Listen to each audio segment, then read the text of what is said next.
after that, I send the message to the Discord before anybody else joins, because obviously nobody's joining within the first 2 seconds, so I can get away with doing that. And now we're good. Saturday night.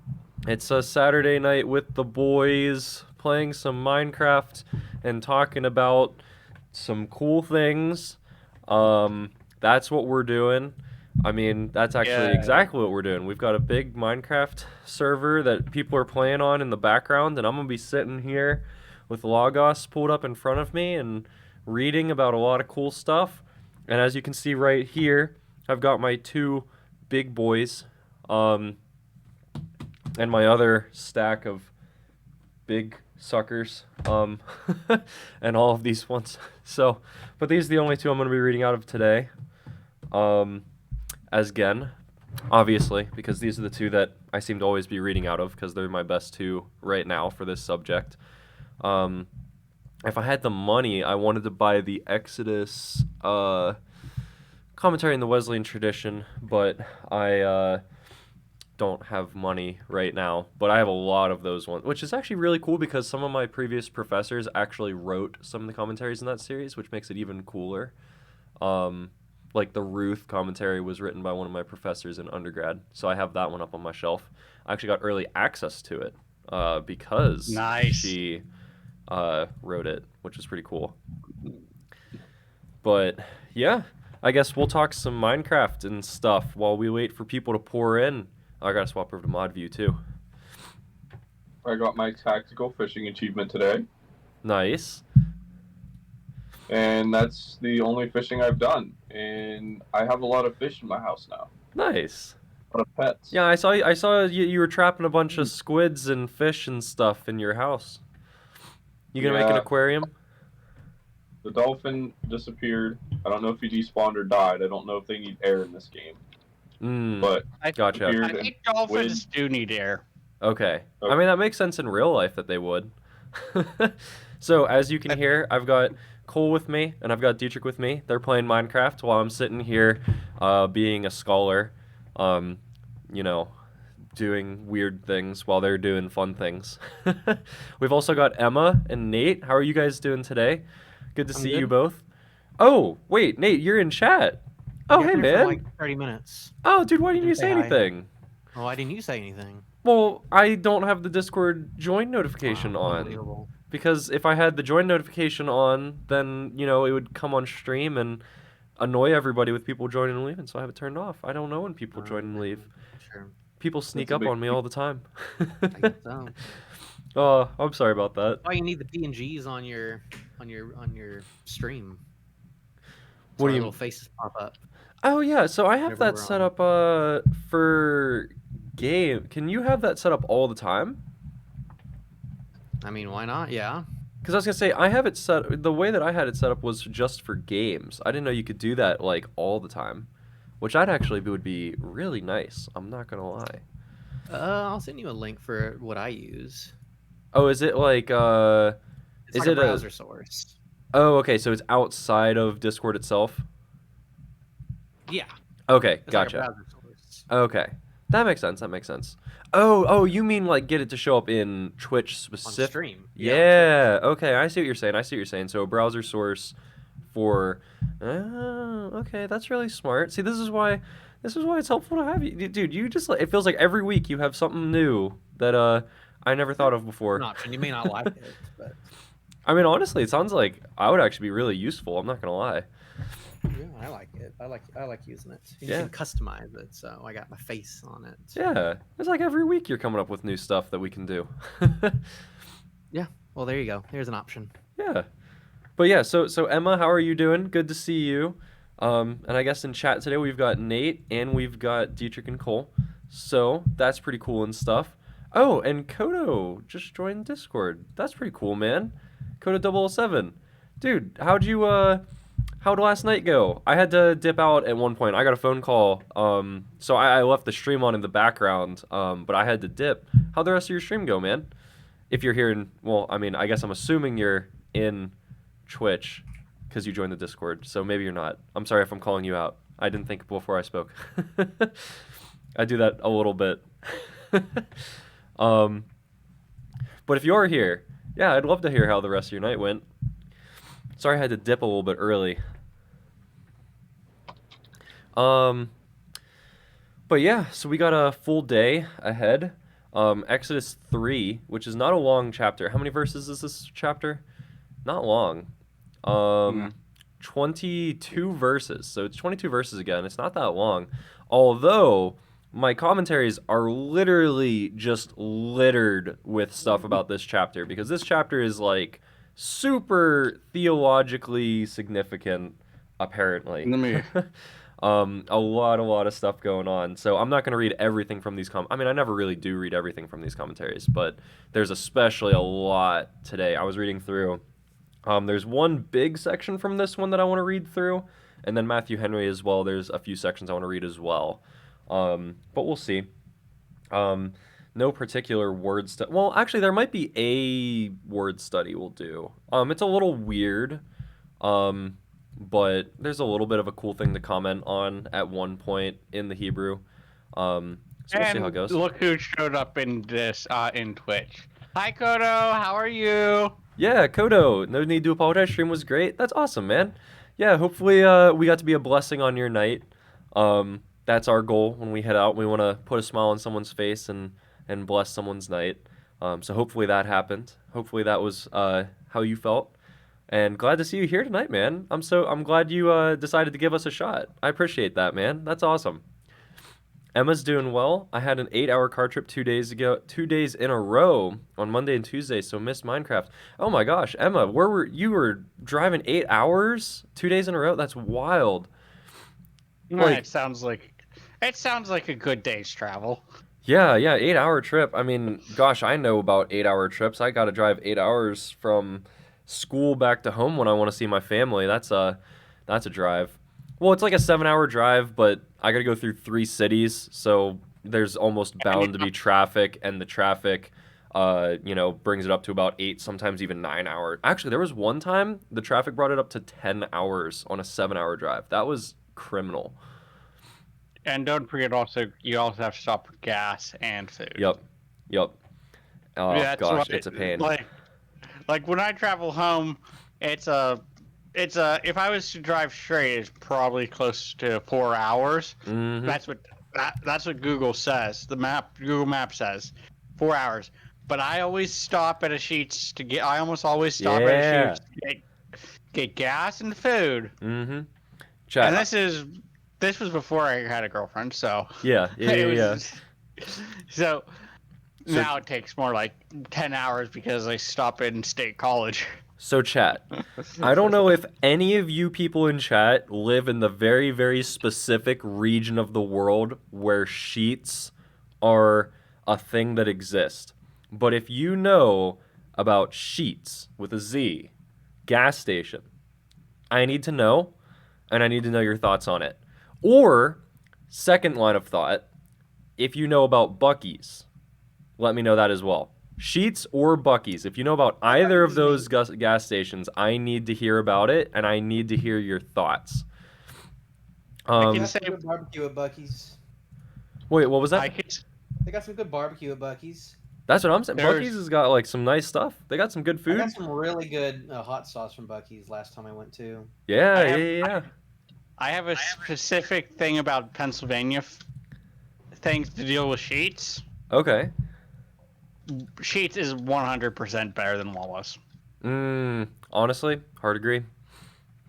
I've been to a Wawa's a few times in my life, and from my personal experience from the times I have went, it was not as good as Sheetz. Yeah, Sheetz is just a place to be.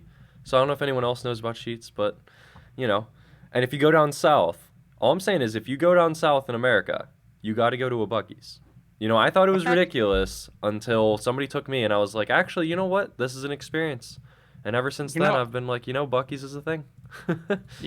Out of all the times I've gone down south with my dad, I have driven through Texas.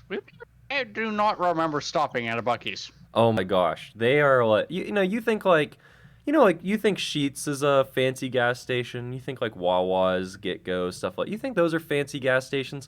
Wait till you see Buc-ee's. Bucky's is like a Walmart-sized building attached to a gas station. It is wild, the experience that Bucky's is. Yeah, I do want to experience Bucky's one day. Maybe if I ever get to deer down to Louisiana, I'll take a trip over to Texas. And there's a couple, like there's one about 2 hours from where I'm at school at the seminary, so we're gonna go there at some point. There's one in Florida that I've gone to, stuff like so that. all I have to do is come down to Kentucky and visit you. Yeah. And we. Well, I mean, we'll it's not take a trip to- close. It is 2 hours away from here, but yeah, it's around. Well, 2 hours is not that long of a drive. Well, it's like a weekend thing. So, well, maybe not a Yeah. weekend thing, but It's a day trip. it's a whole day. Yeah. We're gonna take a day trip to a gas station, Yes, and it's worth it. So, and we're so, gonna sound crazy. That just sounds crazy. So Kodo, how's everybody doing today? I'm doing well. I mean, how's I want to hear from everybody else. Dietrich, Cole, Nate, everybody. How's today going for you guys? That looks awesome, Dietrich. I'm doing good. I just saw Dietrich's thingy he did at his base. Yeah. And I like it. All right. I have for Logan. Yeah. I'm going to interrupt you for a second. Okay. Dietrich, where do you want your nether portal? Wherever. I'm probably gonna move it. And I can link it to the other tunnel. Or Cole, you can link it to the other tunnel too if you want. I mean, I'll link it to the tunnel whenever I get back. Probably. I will let you do that, Logan, because Yeah. I don't do. I'm gonna make a reference here. I don't do warp travel normally, so. Also, shout out if you guys don't know what they're playing on. They segue to self promotion. They are playing on the public Minecraft server that any of you people can join. So if you're in our Discord, they have the Minecraft chat channel, and in there is a pinned comment for all the information to join. Crossplay between Bedrock version and Java version, so it doesn't matter which version of Minecraft you're playing on. Just completely free. You know, anybody wants to join in on it, you're absolutely welcome to. So that's what they're playing on right now, is building their bases on that. Pretty cool thing we're trying to build. So trying to get as many people as possible. I saw Emma was talking about that earlier as well. So speaking of, I've been working on we're building a cathedral, so that's what I've been working on. Yeah, so if you want to come by Monday nights, Cole's been working on the cathedral if you want to come help him out with that. Because we have Minecraft Mondays we're trying to do in the Discord, not on stream. So if you want to stop by for any of those too, that'd be fun. But yeah, Lena, good to see you. Good to see you. Glad to see you're here tonight. Thought I was late, had a driving. Oh, you had a driving lesson. Okay. Going to get your driver's license? Emma, well, I wasn't the one driving, but it was still fatiguing. I mean, yeah, being in a car, even if you're not driving for 8 hours, is still fatiguing. I agree. Honestly, I feel like it's less fatiguing to be the one driving, but maybe it's just because I like driving and I don't like sitting doing nothing. Maybe. I don't know. I like driving, though, so I can drive for pretty long periods of time without getting bored or annoyed or anything like that, so...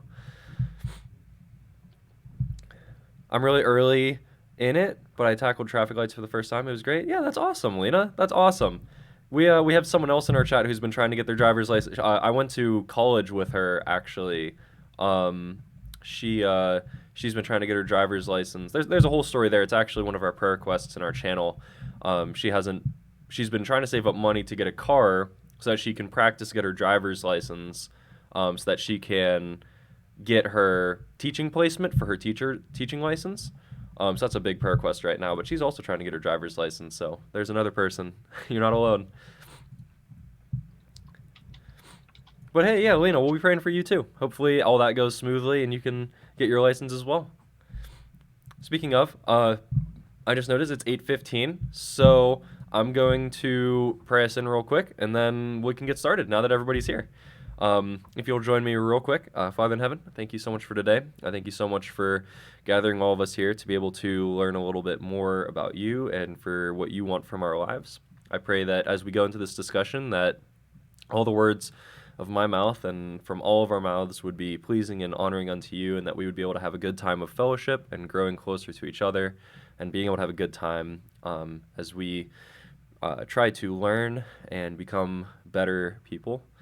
I I pray that you would be here among us during this time, that you would be speaking to each of us and speaking through each of us, so that we might be saying all of the right things, all the things that are honoring unto you and glorifying unto your name, and things that might be able to further your kingdom here on this earth. I pray that we would have a great discussion here tonight, and that everybody here might learn a thing or two. Pray all these things in your name. Amen. So, for everybody here who hasn't been here before, I'll give a quick rundown. So we have the Logos program pulled up here. It is essentially Bible study software for seminary students and pastors and theologians and stuff like that. So it's pretty integrated. So I can give you a couple examples. I can pull up my version of the Bible here. I've got a couple commentaries that I also have pulled up as well. I can pull up other versions of the Bible. I can do a text comparison. So here I can have 3 different versions of the same verse and see the different textual differences. I can do word studies. So actually, this is a word study that I'm doing right now for my judges class. We have a word study paper on the word ruah, which is the word for spirit in the Old Testament, which can also be translated as you can see over here. The word ruah is translated in the Old Testament 212 times as spirit in English. And then wind is, I believe, 80-something, breath is a couple more times, and then each of these is used 1 or 2 times. And we've also got an atlas here, so we can scroll through. This is the map of the biblical world during the Exodus from Egypt. So once we get into more terrain-based stuff, we can look up all the cities and read more about them. So it's a pretty in-depth software. How we usually do these Bible study sessions. So we will, first of all, read through the passage straight as is. Just read through the whole thing, verse to verse. Essentially just starting off our Bible study by just listening to the Word of God and having Him speak to us first. After that, we'll take a short time for questions, comments, concerns, talk about what we noticed and things that we have questions about. After we have that discussion, we'll go back through the passage again. We'll go paragraph by paragraph, talking about more in-depth stuff. And at the very end, after all of that, we will go through commentaries that we have as well, and seeing what they have to say about, see what secondary sources have to say about all of this material. And then we will do our typical announcements and rate another channel. So that's essentially how we do this. And like I said, I want to clarify, as I usually try to do, that this is essentially a time for discussion. We are considering this a Bible study, not a sermon. So this is not a time for me to just be talking down on everybody else and having a prepared sermon. This is us coming together as the people of God to read through a portion of Scripture and talk about it, ask questions, have comments and things that come up in our own minds, and to all participate in discussion as one freely decides to do. So never feel scared about asking a question. Obviously, that's why we're here. We're here to learn and to help each other in the learning process, no matter where you are at on your journey of knowledge and faith. Whether you are new to this and will have a lot of questions about a lot of little things, or you're very knowledgeable and want to go into some deeper discussions, any of those is absolutely welcome. So don't feel afraid to ask questions. There are no stupid questions. And we're just here to have a good time of fellowship and learning, and questions and comments are always welcome. So I'll get us started here. If you want to read along with me, we're reading through the entire chapter, Exodus 3, from verse 1 to the end. Hey, Logan. What's up? You forgot to say something that you normally say. You normally say that there's only stupid questions if you ask them. Yeah, but I stopped saying that because you didn't like it. Yeah, I don't. I was gonna say I used to make that. Okay, so for any of you guys who don't know, I used to make a joke that nobody can ask a stupid question except for me, and that was essentially just a joke to get people to understand. You know, there's no such thing as a stupid question. People can just ask whatever they want to know more about, regardless of how menial or trivial it might sound. But yeah, so that's just to say, you know, any questions are welcome. But yeah, if you want to read along with us, we're going to be reading through Exodus chapter 3, the whole thing. I will have it. But I'll watch the chat. What was that? Wait, sorry, I missed what he said. Did you guys hear what he said? I don't know. I think thought he he said. said something about chat. I think he said Okay. bye or something. Oh, he I was don't probably know. okay. He was probably saying he was gonna. Okay, yeah. Okay, I know now. Yeah, he was gonna say I'm gonna watch from chat. Well, Nate, hey, sorry, I didn't realize you had joined earlier. I apologize. But hey, man, thank you so much for joining us and chatting with us for a little bit, and glad you're gonna still stick around with us in the chat, man. I really appreciate you stopping by and talking with us and being here. So I just wanted to shout that out real quick. Yeah, thank you, man. You are welcome anytime. Absolutely. And thank you for all the help you give. You really do help out a lot with all the little pieces of advice you give and everything. So it doesn't go unnoticed. I really do appreciate it. So thank you. But yeah, so we're going to read through Exodus chapter 3, the whole thing. I have pulled up on my screen the text. I have the NRSV translation pulled up. If you want to read along with me on the screen, you are absolutely welcome to. Also, if you have your own physical copy on you in a different translation, you're welcome to read along as well. Maybe in your translation, something is translated slightly differently, and you can point that out, and we can talk about it a little bit. As well, if English is not your primary language, feel free to pull up the Bible in your own language's translation and read along with us in that. And you're absolutely welcome to do that as well. But if you want to read along with me, I'll be starting here in chapter 3, verse 1, and we're going to read through all the way to the end. At this point, I like helping other streamers more than I like streaming myself. Hey, I mean, honestly, that's awesome, Nate. I think that's like a huge help, honestly. Like you're very, very knowledgeable about the Twitch platform and things that work and things that don't work and how to do things on here. And I appreciate all the help that you've been giving me, and I'm sure that other people do the exact same thing. And you're really doing a lot of good. You're really helping out a lot. So, yeah, man. I mean, absolutely. If you want to go back to streaming yourself, I'm sure that would be awesome too. But I appreciate the help you've been given as well. I just wanted to let you know it's not going unappreciated. Yeah, Nate, if you start back up streaming, I'm pretty sure there's a few people here would like who would come by and hang out. Oh yeah, absolutely. And especially now that you put out your best of 2022 video on YouTube, you know, more people got to see that and get acquainted. So, but yeah. So I'm going to get started here in chapter 3, verse 1, and you can read along with me. We're going to go through the whole thing. And while we're reading along, come up with your questions and comments and everything, and we can talk about it at the end. So starting here in chapter 3, verse 1, Moses was keeping the flock of his father-in-law Jethro, the priest of Midian. He led his flock beyond the wilderness and came to Horeb, the mountain of God. There the angel of the Lord appeared to him in a flame of fire out of a bush.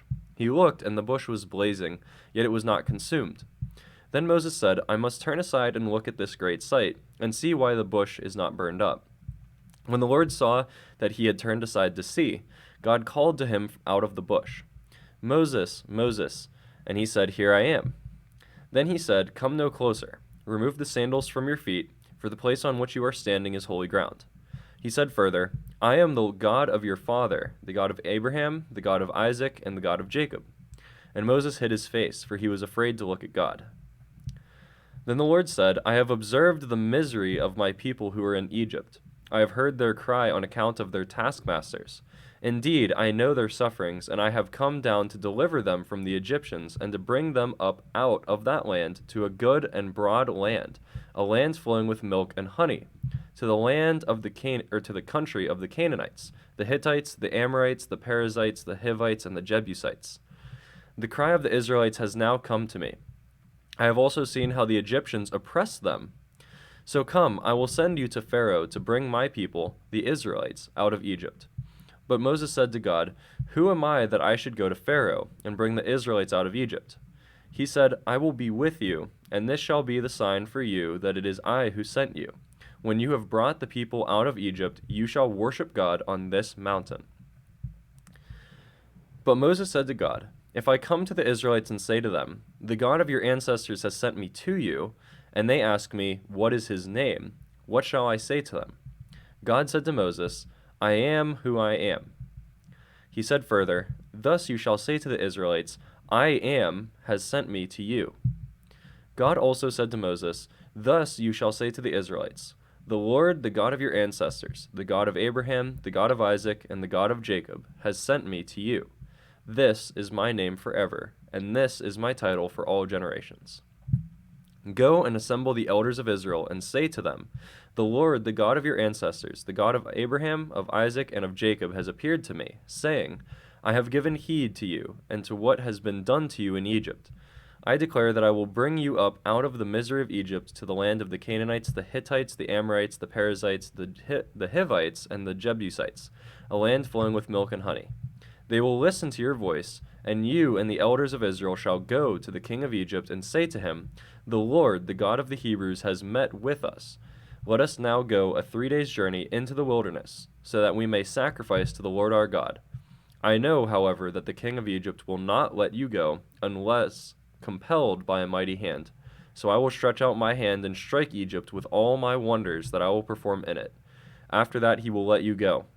I will bring this people into such favor with the Egyptians that when you go, you will not go empty-handed. Each woman shall ask her neighbor, and any woman living in the neighbor's house for jewelry, of silver and of gold and clothing, and you shall put them on your sons and on your daughters, and so you shall plunder the Egyptians. So, that's chapter 3. That was interesting.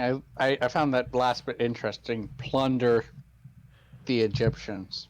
Yes. So, it's interesting, right? Because this whole section, like, essentially God is telling Moses exactly how the events will play out in the upcoming chapters, right?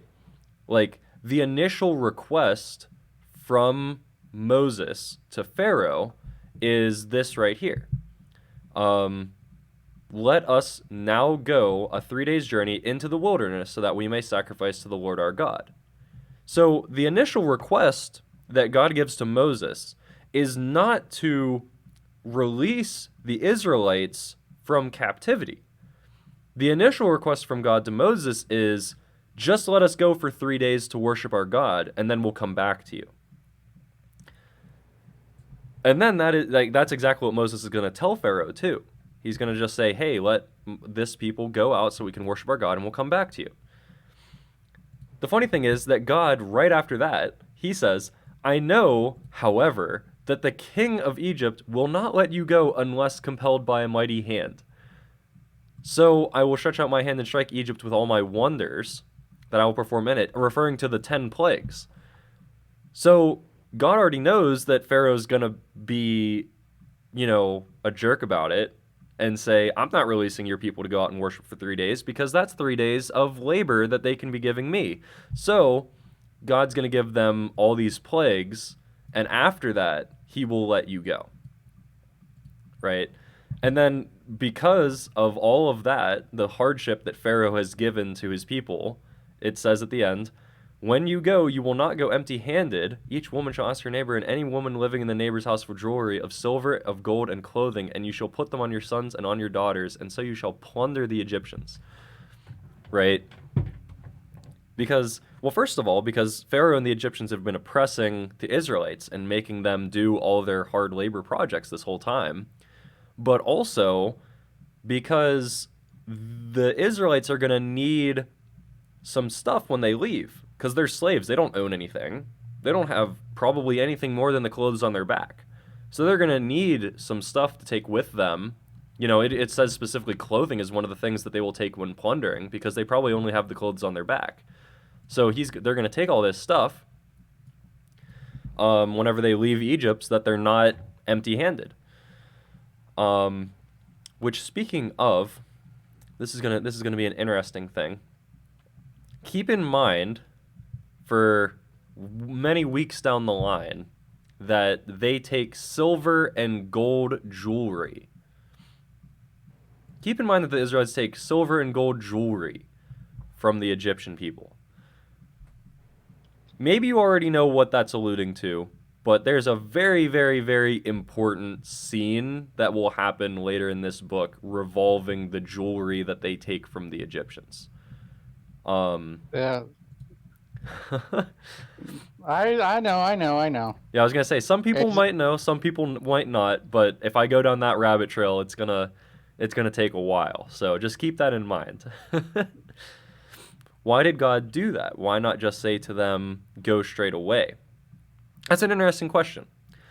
I think that one of the commentaries is gonna talk on that point a little bit, which actually I think it was this commentary. Let me double check. Wait, what verses was it again? Asked to go 3 days. 18. I think it was this commentary that talks about it. My hand. Maybe it wasn't this commentary. I don't remember what commentary it was. I think one of the commentaries will talk on it. But essentially, I think the point is that God will eventually release his people from Pharaoh's hand. I think the point of this initial, and obviously I don't know this for certainty, but my guess from my reading is that this original clause is given because God does have the intention of completely freeing his people, but he wants to make the point that Pharaoh is too hard-hearted, and that he won't even give them a 3 days journey, right? So Pharaoh won't even give them a 3 days journey. Obviously there's something extremely wrong, and he needs to be humbled. He needs to be there needs to be something that happens to Pharaoh that he is that hard-hearted. Because I think the intention in God's eyes is that he will release, because even in this initial statement, right, after I perform all these wonders in the land, he will let you go, and when you leave, you will plunder the Egyptians. I think the point is that God already knows how this is going to play out. He already knows that the Israelites are going to be freed at the end. He's just making this initial request in this language of the 3 days journey, because he's proving the point that Pharaoh, he's proving the point to the Egyptians and proving the point to the Israelites that Pharaoh is messed up. And Pharaoh is doing things extremely wrong. If that wasn't already extremely obvious to the Israelite and wasn't already extremely obvious to the reader, it will be even more obvious whenever he won't even give them a 3 days break. Because whenever we read further in the later chapters about this discussion, right, because this discussion is going to happen. There's going to be a discussion between Moses and Pharaoh where he asks if they can go on this 3 days journey. And it's going to be a big deal. Pharaoh's going to get very upset. And he's going to say, no, you're not doing that. And because you'd even request to do something like that, I'm going to make their work even harder. So it's kind of to show how messed up Pharaoh truly is. I think. That's my interpretation, at least. I mean, other people absolutely could have other... I don't know if anybody else has any other way of reading that in chat or anywhere else. But that's how I read it, at least. I never noticed it before. There's always something new. Oh, there's always something new. That's why I always come... Sorry, I still got a little bit of cough. I've been holding... I made it 34 minutes, so that's pretty good. Sorry, anyways. That's why, we keep coming back and reading these things. We always keep coming back and reading these things because this isn't something that we read once and then we get the idea and we move on. Like, this is something we keep coming back to because there's always something new to learn. There's always something we didn't see before. There's nobody in the world who knows this thing by the back of their hand and knows everything about it. That's why you... Okay. Maybe the Pope. Well, I don't know about that one. I was trying to joke. Oh, yeah, I know. But, yeah, I mean, it's just like, that's why I'm here at seminary. Sorry, all my Catholic friends are here. Listen, we're all brothers and sisters in Christ. That's what matters to me. As long as you believe in Yep, as long as you believe. Yeah, then you're a brother and sister in Christ.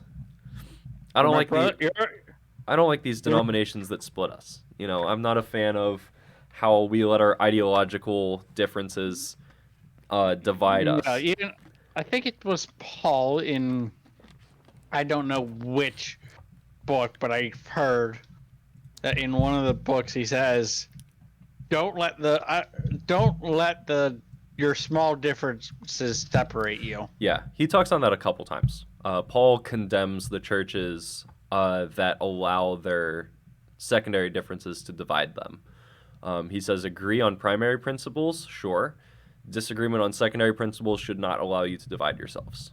And he speaks on that at length, and that is something that we have not done a great job of doing in the modern church. Yeah. But Well, I believe you should have some sort of everyone's going to have their own secondary beliefs, but it's like you got Catholics and all that, and Orthodox and all that sort of stuff, but really, we're all brother. Or if we all believe that Jesus Christ died on the cross and some other, and that's the big thing, Jesus Christ died on the cross for our sins. As long as we believe that and what's in the Bible, or what's in the Bible, or tradition, or what's traditionally held as in the Catholic and Orthodox churches, that as long as we're brothers and sisters in Christ, it doesn't matter our secondary beliefs. Yeah, and like my thing that I've always said is you're not going to die one day and then get to the pearly gates and be handed a test and it says give your view on the atonement of Christ and give your view of the creation story, and if you don't say the right things, then you're going to hell. Like, that's just not how it is. Like, It doesn't matter, if you believe the world was created in 6 days 7,000 years ago, or if you believe it was a big bang billions of years ago. It does, like, you're not going to get die one day and get a test and your answer to that is going to disprove you, right? Like, there's people who believe that God created the world through the Big Bang, and they're not going to die one day and go to hell because they believed the wrong idea about the creation story. That's not how it is. God's more gracious to us than we deserve, and he's more gracious to make our salvation solely based on faith in Christ instead of on works or knowledge. Because, we could have done that. He could have said, it's your knowledge that saves you. He could have said that it's your works that save you, but he didn't. It's specifically our faith in Christ that saves us. And that's a very gracious thing. The thing about all the differences in opinion about these different subjects is how it affects your belief on the important subject. Yeah, so, like, there's primary issues and there's secondary issues, right?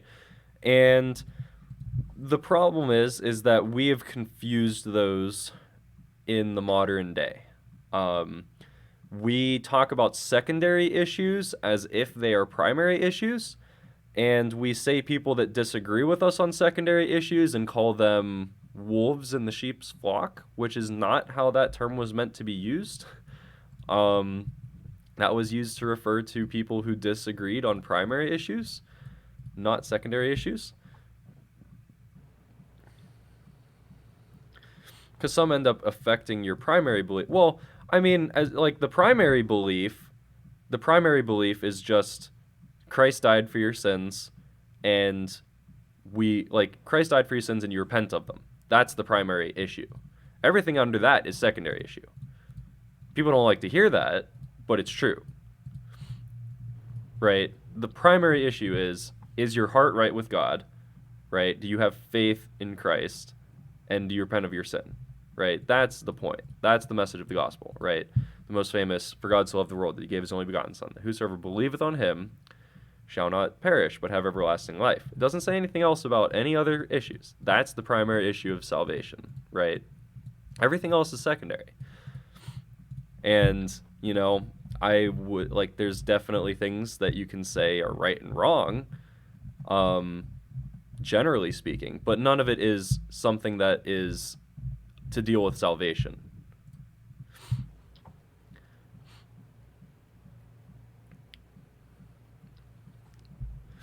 But I believe that we shouldn't be praying to anyone other than the Lord, so not to be praying to Mary or the saint. Well, so oh gosh, this is like the third week in a row we're gonna have this conversation. So there's a misconception there. I'm not saying that I pray to the saints, because I don't pray to the saints. But that being said, it's a misconception that we have in the Protestant world.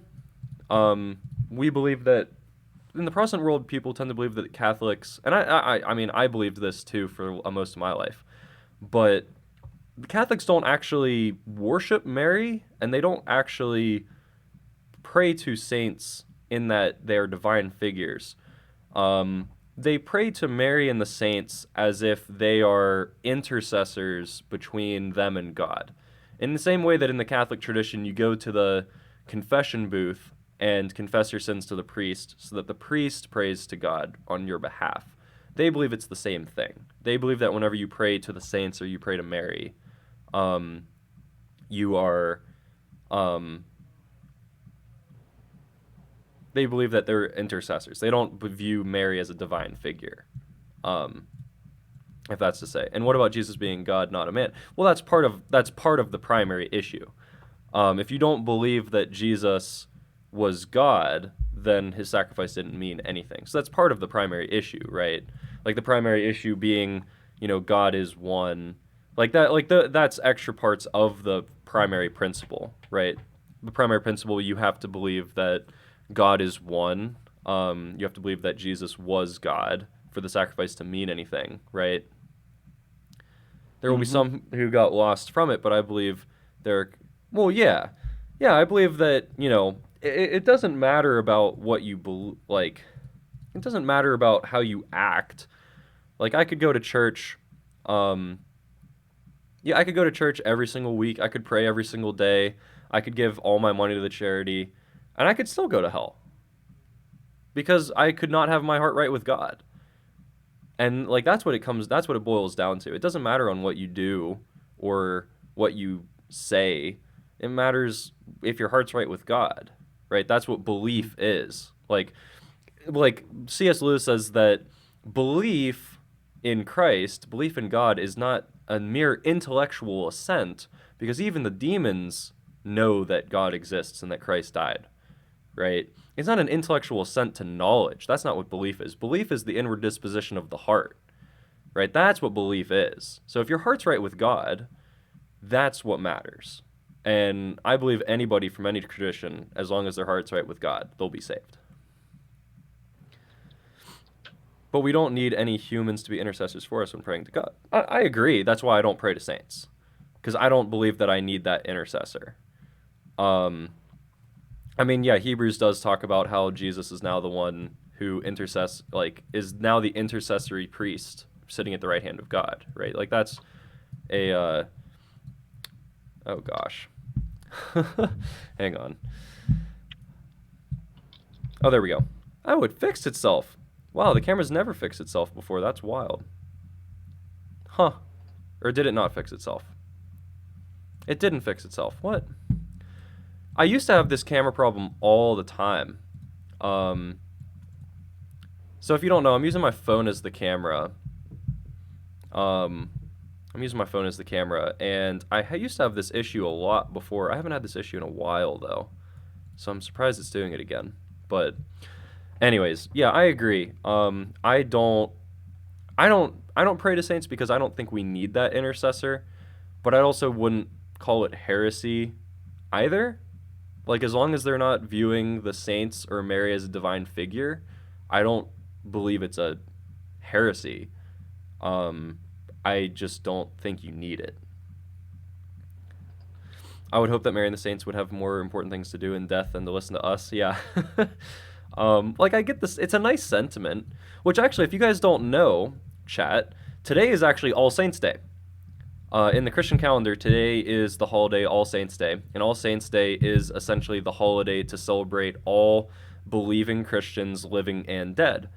And within that tradition, that's actually where praying to the saints comes from, because they believe the body of saints, the body of believers, is consistent of all people living and dead, right? That's actually where that ritual comes from of praying to saints, is because they say, oh, well, I'm a saint, they're my friends, and I'm going to pray to them so that they can be the intercessor to God, since they're with God right now, and I'm waiting to be with God. You know, I'll talk to them, and they can go to God for me. And, like, it's a nice sentiment. You know, at the end of the day, it's cool. It's fun. I wouldn't call it a heresy, but I don't think you need it either. Never heard of it as far as I can remember. So it's typically something like, so a lot of more independent churches, like Baptist, non-denominationalist, some Pentecostal churches, they typically won't tend to follow a lot of those holidays.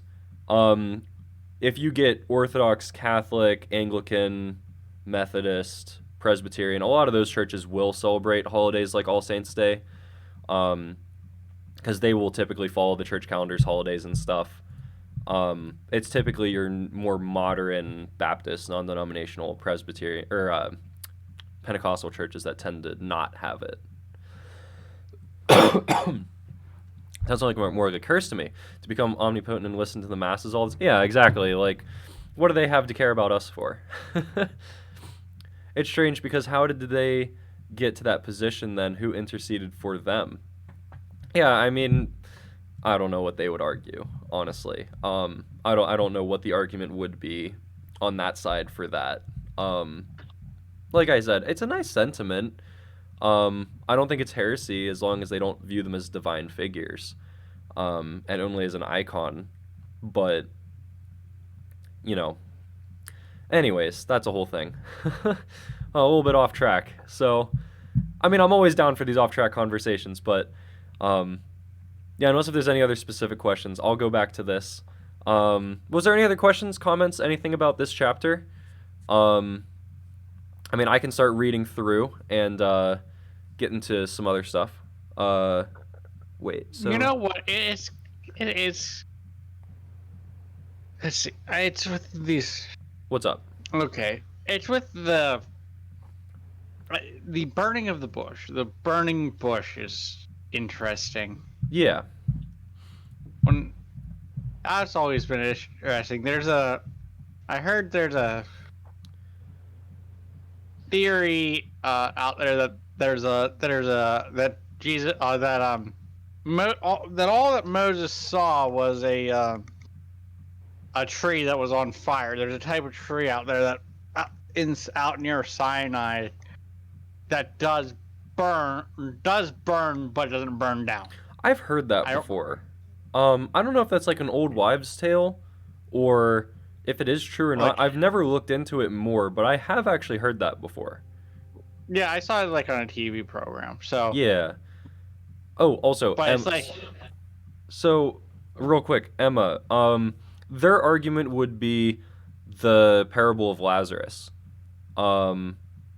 So, like, there's the parable Jesus gives about Lazarus who looks down from heaven, or he's in hell, and he talks to God, and he says, I can see my family, let me warn them about this reality. And God says, no, they had plenty of chances, and you had plenty of chances as well. So why would you go down and warn them? Because they've already been warned, right? So they would use stuff like that. They would use examples like that of, like the parable of Lazarus and stuff, of stories of people looking down from heaven and seeing what's going on and stuff like that. How does that work? So, I don't know, honestly. I think it has to do with the dryness of the bushes. Which actually, fun fact, so the word that's used here for bush, if I can look it up actually, I believe it's actually just more, I think it more literally translates to thorny plant, if I remember. Oh, that's the wrong thing. Hang on.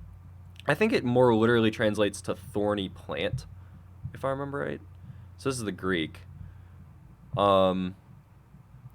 Bush. Can I look up this word? So which one's used here in this instance? Exodus 3:2, sene. Briar species. Yeah, so it's the word more literally translates to like a briar. Like we translate in English to bush because that's the closest word we have in English. But oh gosh, hang on, I messed that up. What did I just do? How did I mess that up? I don't know. I don't know how I messed that up. Anyways, let me go back to this Briar. word. Yeah, so this is how it would more literally translate briar, like a thorny, like a thorn, or like a species of so like bramble being like the tumbleweeds kind of a deal. But the better way to translate it in English is just bush, so that's how we translate it. Well, briar, every time I hear briar, I always assume it's like a thorn bush. Yeah, like a thorn bush. A briar bush. Yeah, and that's briar bush, that's a probably why jagger. that's probably why it's just translated as bush, because like that's the closest thing we have to refer to, which is interesting because this word, what is this? Saneh. Gosh, I could talk more about it. Anyways, it's only used 5 times in the whole Old Testament, and 4 of them are in our chapter. Exodus 3:2, 3:2, 3:3, and 3:4. And then the only other time it's used in the Old Testament is Deuteronomy 33:16. With the best gifts of the earth and its fullness and the flavor of him who dwells in the bush, may these rest on the head of Joseph, on the pate of him who is prince among his believers. Yeah, so it's only used 5 times, which is interesting. But yeah, so that's an interesting thing. Did he actually say, I can see my family, I can't remember that. Actually, I would need to check that. I would need to check that, actually. I don't know if it does say he can specifically see his family or not. But yeah, like I said, I don't practice it. But I guess I get the sentiment. I just looked at Emma. I can't see it saying he can see them, just that it said that he had a family. Yeah, okay. So yeah, I guess he just said that he could see his, he could, he just talked about his family, not that he could see them. Yeah. And if I could read Greek, I'd go read the Greek too, but I can't read Greek yet. That'll be next semester. Next semester I get to learn how to read Greek. Yeah, anyway. No, thanks for looking that up, Lena. That's actually a big help. Thanks for that. I like these side I mean, we can't have too many of these side discussions because then we won't get done on time, but I like having the side discussions. It's good stuff. We all learn a little bit more. And obviously I don't know everything, so don't like I mean, I would say I'll just say this real quick before we get back into it. I would give this advice to everyone, not just for this channel, but every time you go to church, every time you go to youth group, anything like that. You know, nobody's perfect and everybody makes mistakes. What doesn't make mistakes is God and God's word, right? So there's never, probably ever in history been a pastor who has said everything 100% accurate. I don't think that's even possible. I don't even think that's remotely possible. Like, you know, there's no one person who knows everything about the Bible. There's no one person who knows everything theologically correct, right? And that's the graciousness of God, that he still allows us into, you know, to be saved despite us knowing nothing right? And, you know, I don't know everything, certainly.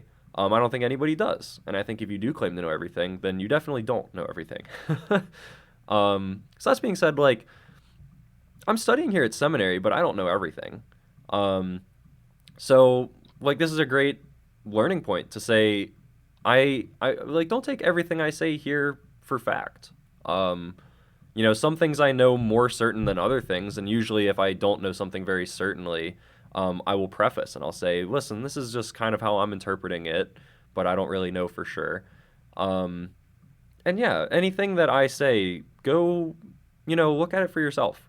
Go pray about it, go read about it, and confirm. Like, if there's anything I say that seems odd, seems weird, you know, you can talk to me about it, and we can talk about it, and just, like, right there, it's easy, like, it's easy to correct me, and point out my flaws, and it's very easy to go into the Bible and see things in a new way that I've never seen before. So this is, like, that's a piece of advice I'd give to everyone, not just here, but anywhere you go, youth group, Bible study, church, service, anything. Anything you see on YouTube, anything you see on TikTok, anything you see theologically related, biblically related, you know, confirm it for yourself.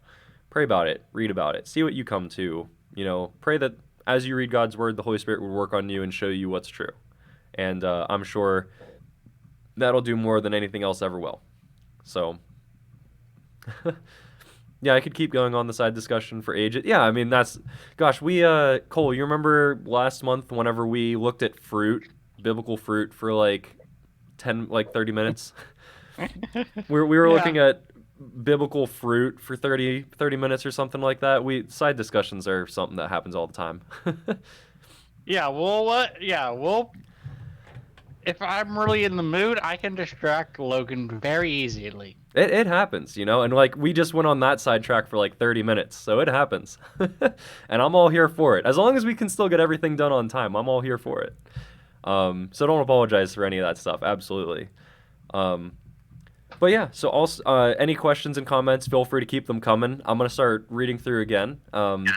So here we start. So Moses was keeping the flock with his father-in-law Jethro, right? So if you'll remember from the last couple weeks, well, specifically last week, we found out about Moses, and he grew up he's an Israelite from the tribe of Levi, which is important because that's the priestly tribe in Israel's culture.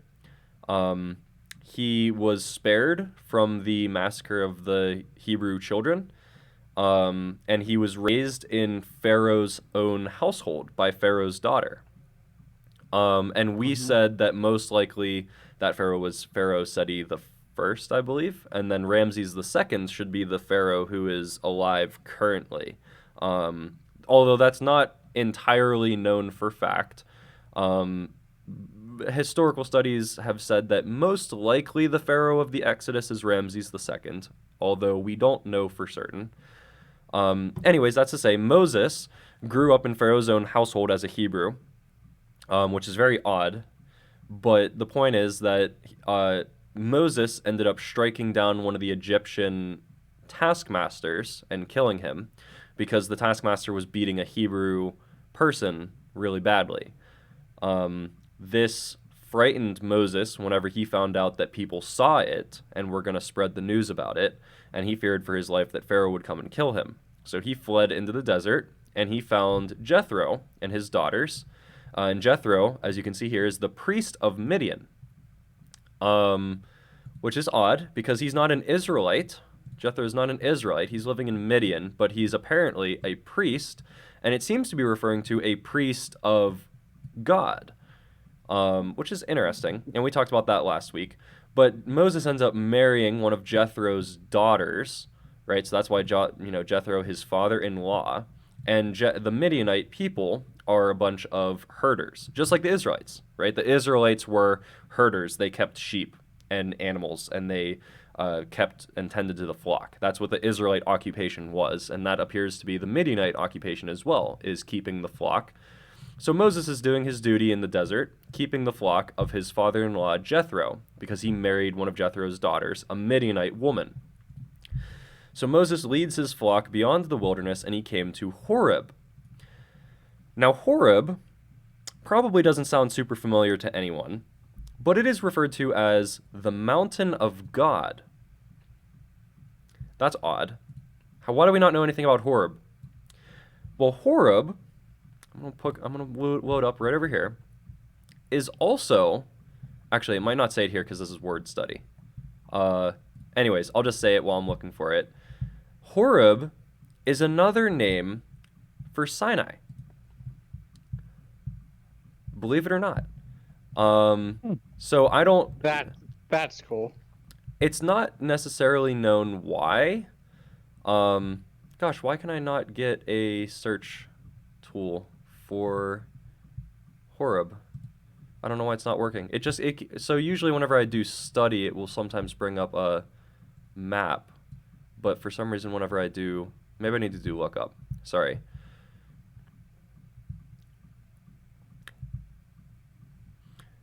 Yeah.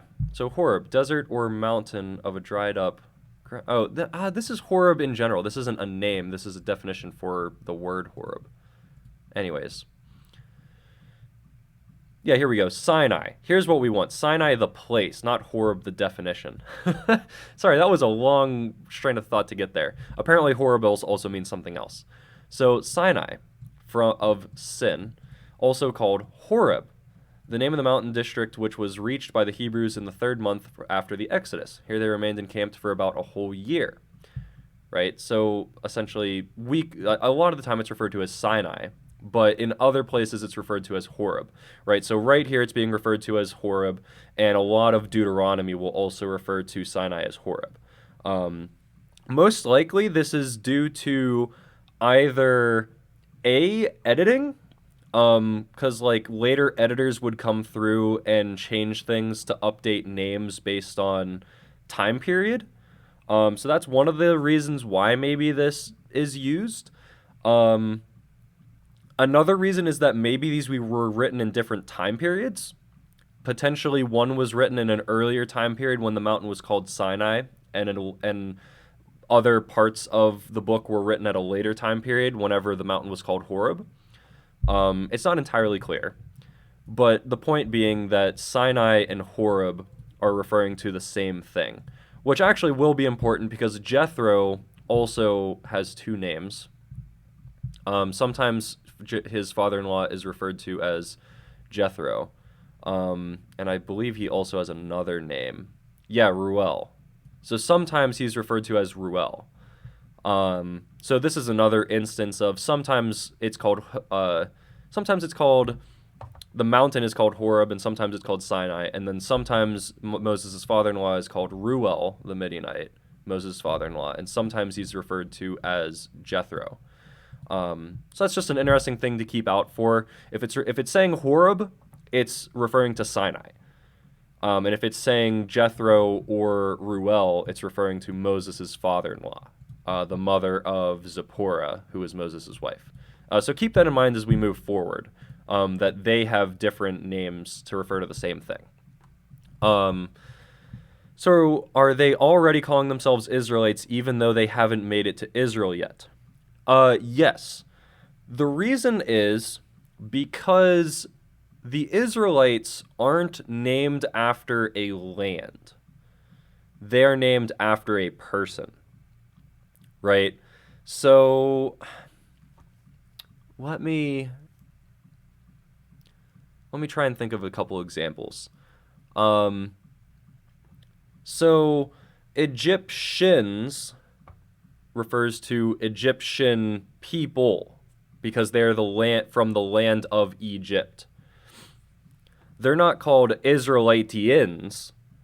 That would refer to people being of a land. They're called Israelites because they are from the line of Israel, right? Because Jacob was renamed into Israel, making them a people, not a nation, right? So that's the difference, which is foreign to our modern understanding, right? Because we think of a lot of things as nation groups, right? Like I'm American, right? And we think of nationality when we refer to people, which sometimes happens here, right? Like the Egyptians are referred to based on nationality, right? The Egyptians are a nationality, but the Israelites are a people. They're not a nation per se. The Israelites are called Israelites because they are from the line of Israel, because Jacob was renamed in Israel, if you'll remember, from the book of Genesis, right? So they're from Jacob's line, so they are the Israelites. So it doesn't matter if they are living in the land of Egypt or not, they are still Israel's descendants and the Israelite people. And a lot of the time, if it ends with "ite," it's referring to a line. If it ends with "ian," it's referring to a nation. That's not always the case, but a lot of the time that's kind of the case. Gotcha. I knew the deal with Jacob and all that, just didn't know they were already calling themselves that. So I guess one thing to keep in mind is that it's possible that they weren't already referring to themselves that way, right? So let me find it. Most likely they were still calling themselves Hebrews, like Hebrew ethnicity. And they weren't referred to as Israelites until a later time period, but because of the time period which this was written, because this was probably written from a later date, whenever they probably were the Israelites. Most likely, well, I mean, that's not maybe, you know, I mean, it is possible that they were called the Israelites, because this also goes back and forth on the Israelites, right? Because it says, Moses said to God, if I come to the Israelites and say to them, but it also says down here, the Lord, the God of the Hebrews, right? So it's clear that sometimes they're being referred to as the Hebrews. So it might just be with the author is calling them in retrospect. Yeah. So like, it's odd, right? Because it goes back and forth. In the same way that it goes back and forth between Ruel and Jethro for Moses and father-in-law. It also goes back and forth between Horeb and Sinai for the mountain of God. It also goes back and forth between referring to the Israelites as Israelites or referring to them as Hebrews. And there's another thing. It goes back and forth between referring to the king of Egypt as Pharaoh, right? So here it says, yeah, who am I that I should go to Pharaoh? And then down here it refers to him as the king of Egypt. Where was that at? I know it was somewhere in here. I'm just not seeing it now. Yeah, here we go. Israel shall go to the king of Egypt. So it's kind of bouncing back and forth between the terms. And like I said, that could be editing decision. That could be based on earlier and later writings. It's unsure. But like they're very distinct differences, right? Calling him the king of Egypt and Pharaoh. Those are two very different terms which mean two different things. And referring it to it as Horeb or Sinai. Those are two different things. So it's just something to keep in mind that things will be referred to as different things at different times.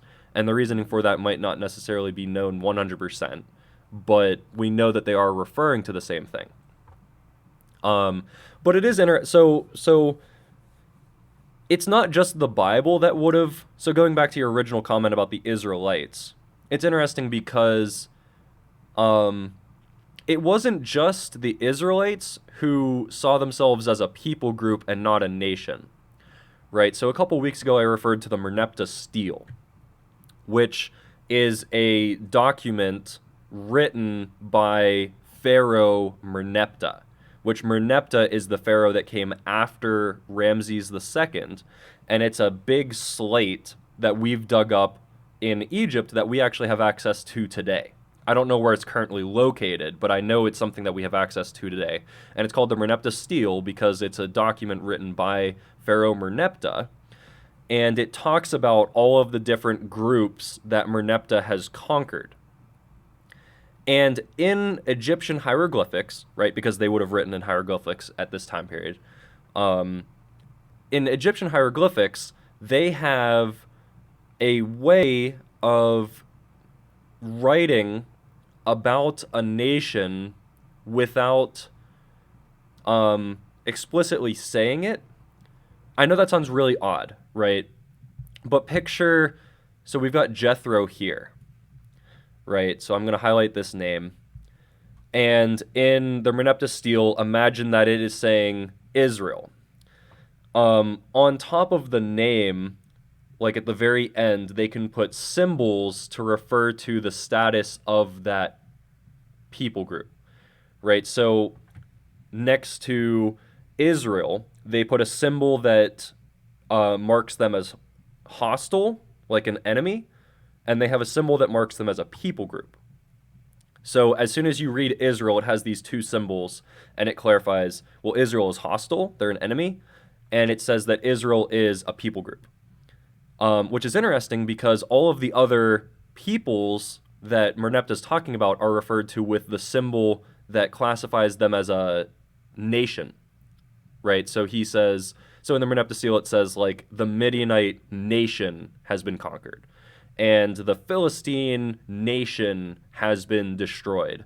But then it gets to the very end and there's Israel. And it's just the people of Israel have been conquered. So even in the Egyptian mind, the Israelites are not a nation. They're a people group. So it's not just a biblical thing. Like that's actually just in general, the people of the ancient world just saw Israel as a people group. That they came from a common ancestor and that was what defined them. It was not their nation that defined them. It was their common ancestor that defined them. And that was important back in ancient societies because a lot of times people either rallied around a common ancestor or they rallied behind a specific nation. And those were kind of the two things that would classify a people group back then. So, yeah, I mean, most likely they still would have been referred to as the descendants of Israel. And maybe that's why it says Israelites here, because it's just a easier way of saying descendants of Israel, right? Because I think that's how it talked about it at the beginning of this chapter, if I remember right. Yeah, these are the names of the sons of Israel who came to Egypt with Jacob. So they're not called Israelites, they're just the sons of Israel. And then eventually that just becomes Israelites. But yeah, it's an interesting question. So it may just be what the author... Yeah, definitely. But yeah, so anyways, so we got Moses, we got his father-in-law Jethro, the priest of Midian. He's become part of the Midianite people by tending to the flock. That's their occupation. And he goes to Horeb, or Sinai, right, the mountain of God. And there the angel of the Lord appeared to him in a flame of fire out of a bush. He looked, and the bush was blazing, yet it was not consumed, right? So there the angel of the Lord appeared to him in a flame. My guess is that... So if you don't know, actually I can look this one up too. It's Melech in Hebrew. Melech. And this word means messenger. So the Hebrew word for angel is messenger, right? So the messenger of God is a more literal way of translating the angel of the Lord.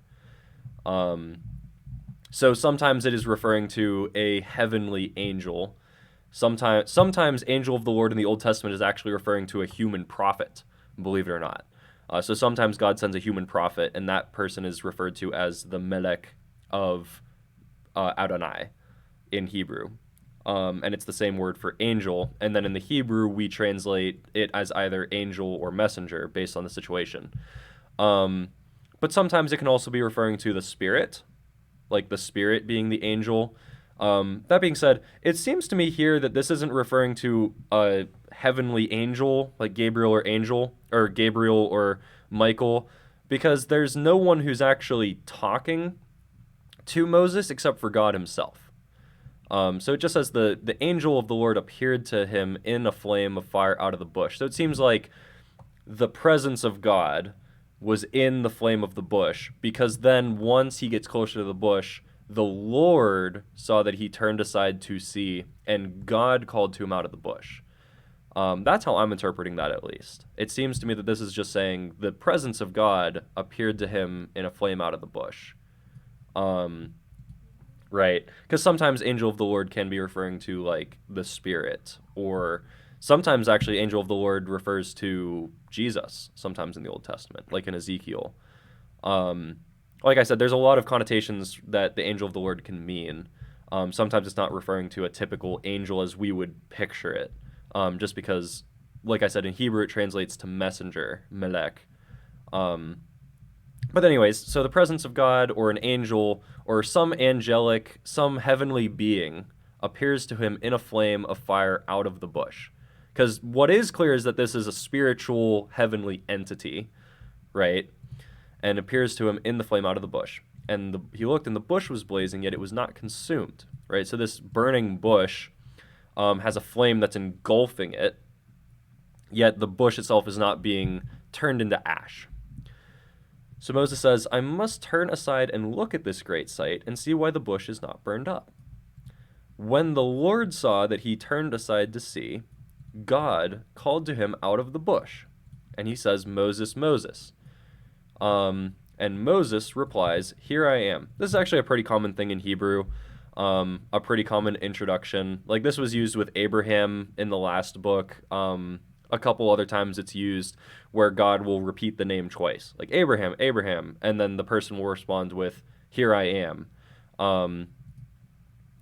That's a pretty common just introduction in general that they use. It's not like nothing crazy, just a common thing. So then God says, "Come no closer, remove your sandals from your feet, for the place on which you are standing is holy ground." This is a really interesting comment. This is a really, really interesting comment. Because we don't really hear about this too much more from this point on. Like, I can't really recall many other times where God says to remove your sandals, right? But go barefoot. This is holy ground. But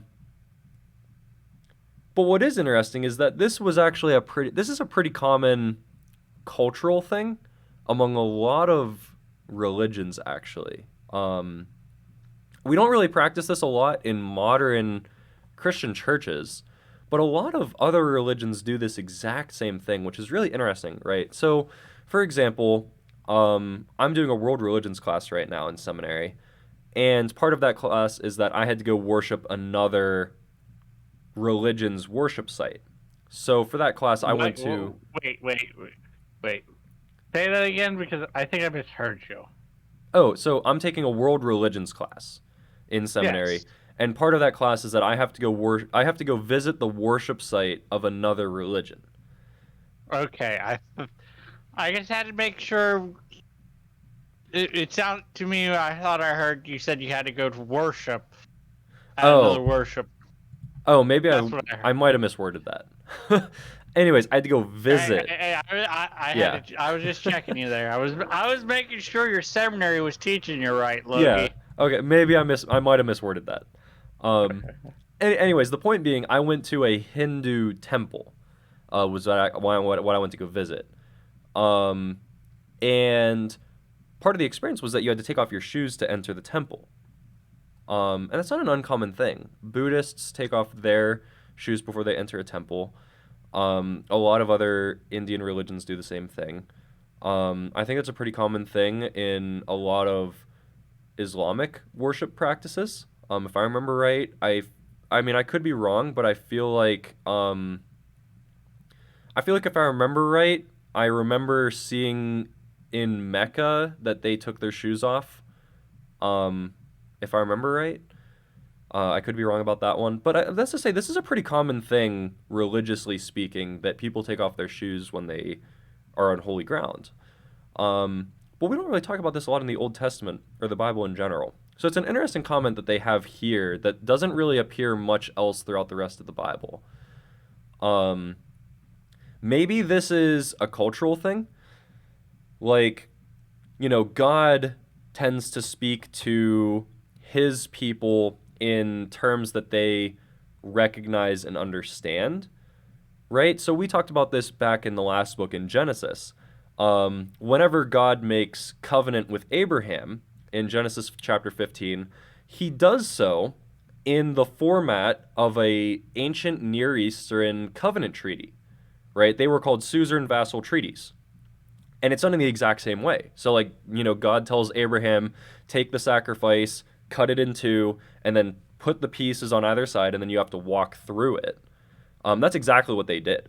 That's exactly what they did for the suzerain vassal treaties, right? And the format of the treaty was exactly the same too, right? And we'll talk more about this at Sinai, because the Sinai covenant is exactly the same as the suzerain vassal treaty as well, right? And they the way that these covenants worked is that a higher power, the suzerain, would make treaty or covenant or alliance with the vassal, which was the lower power.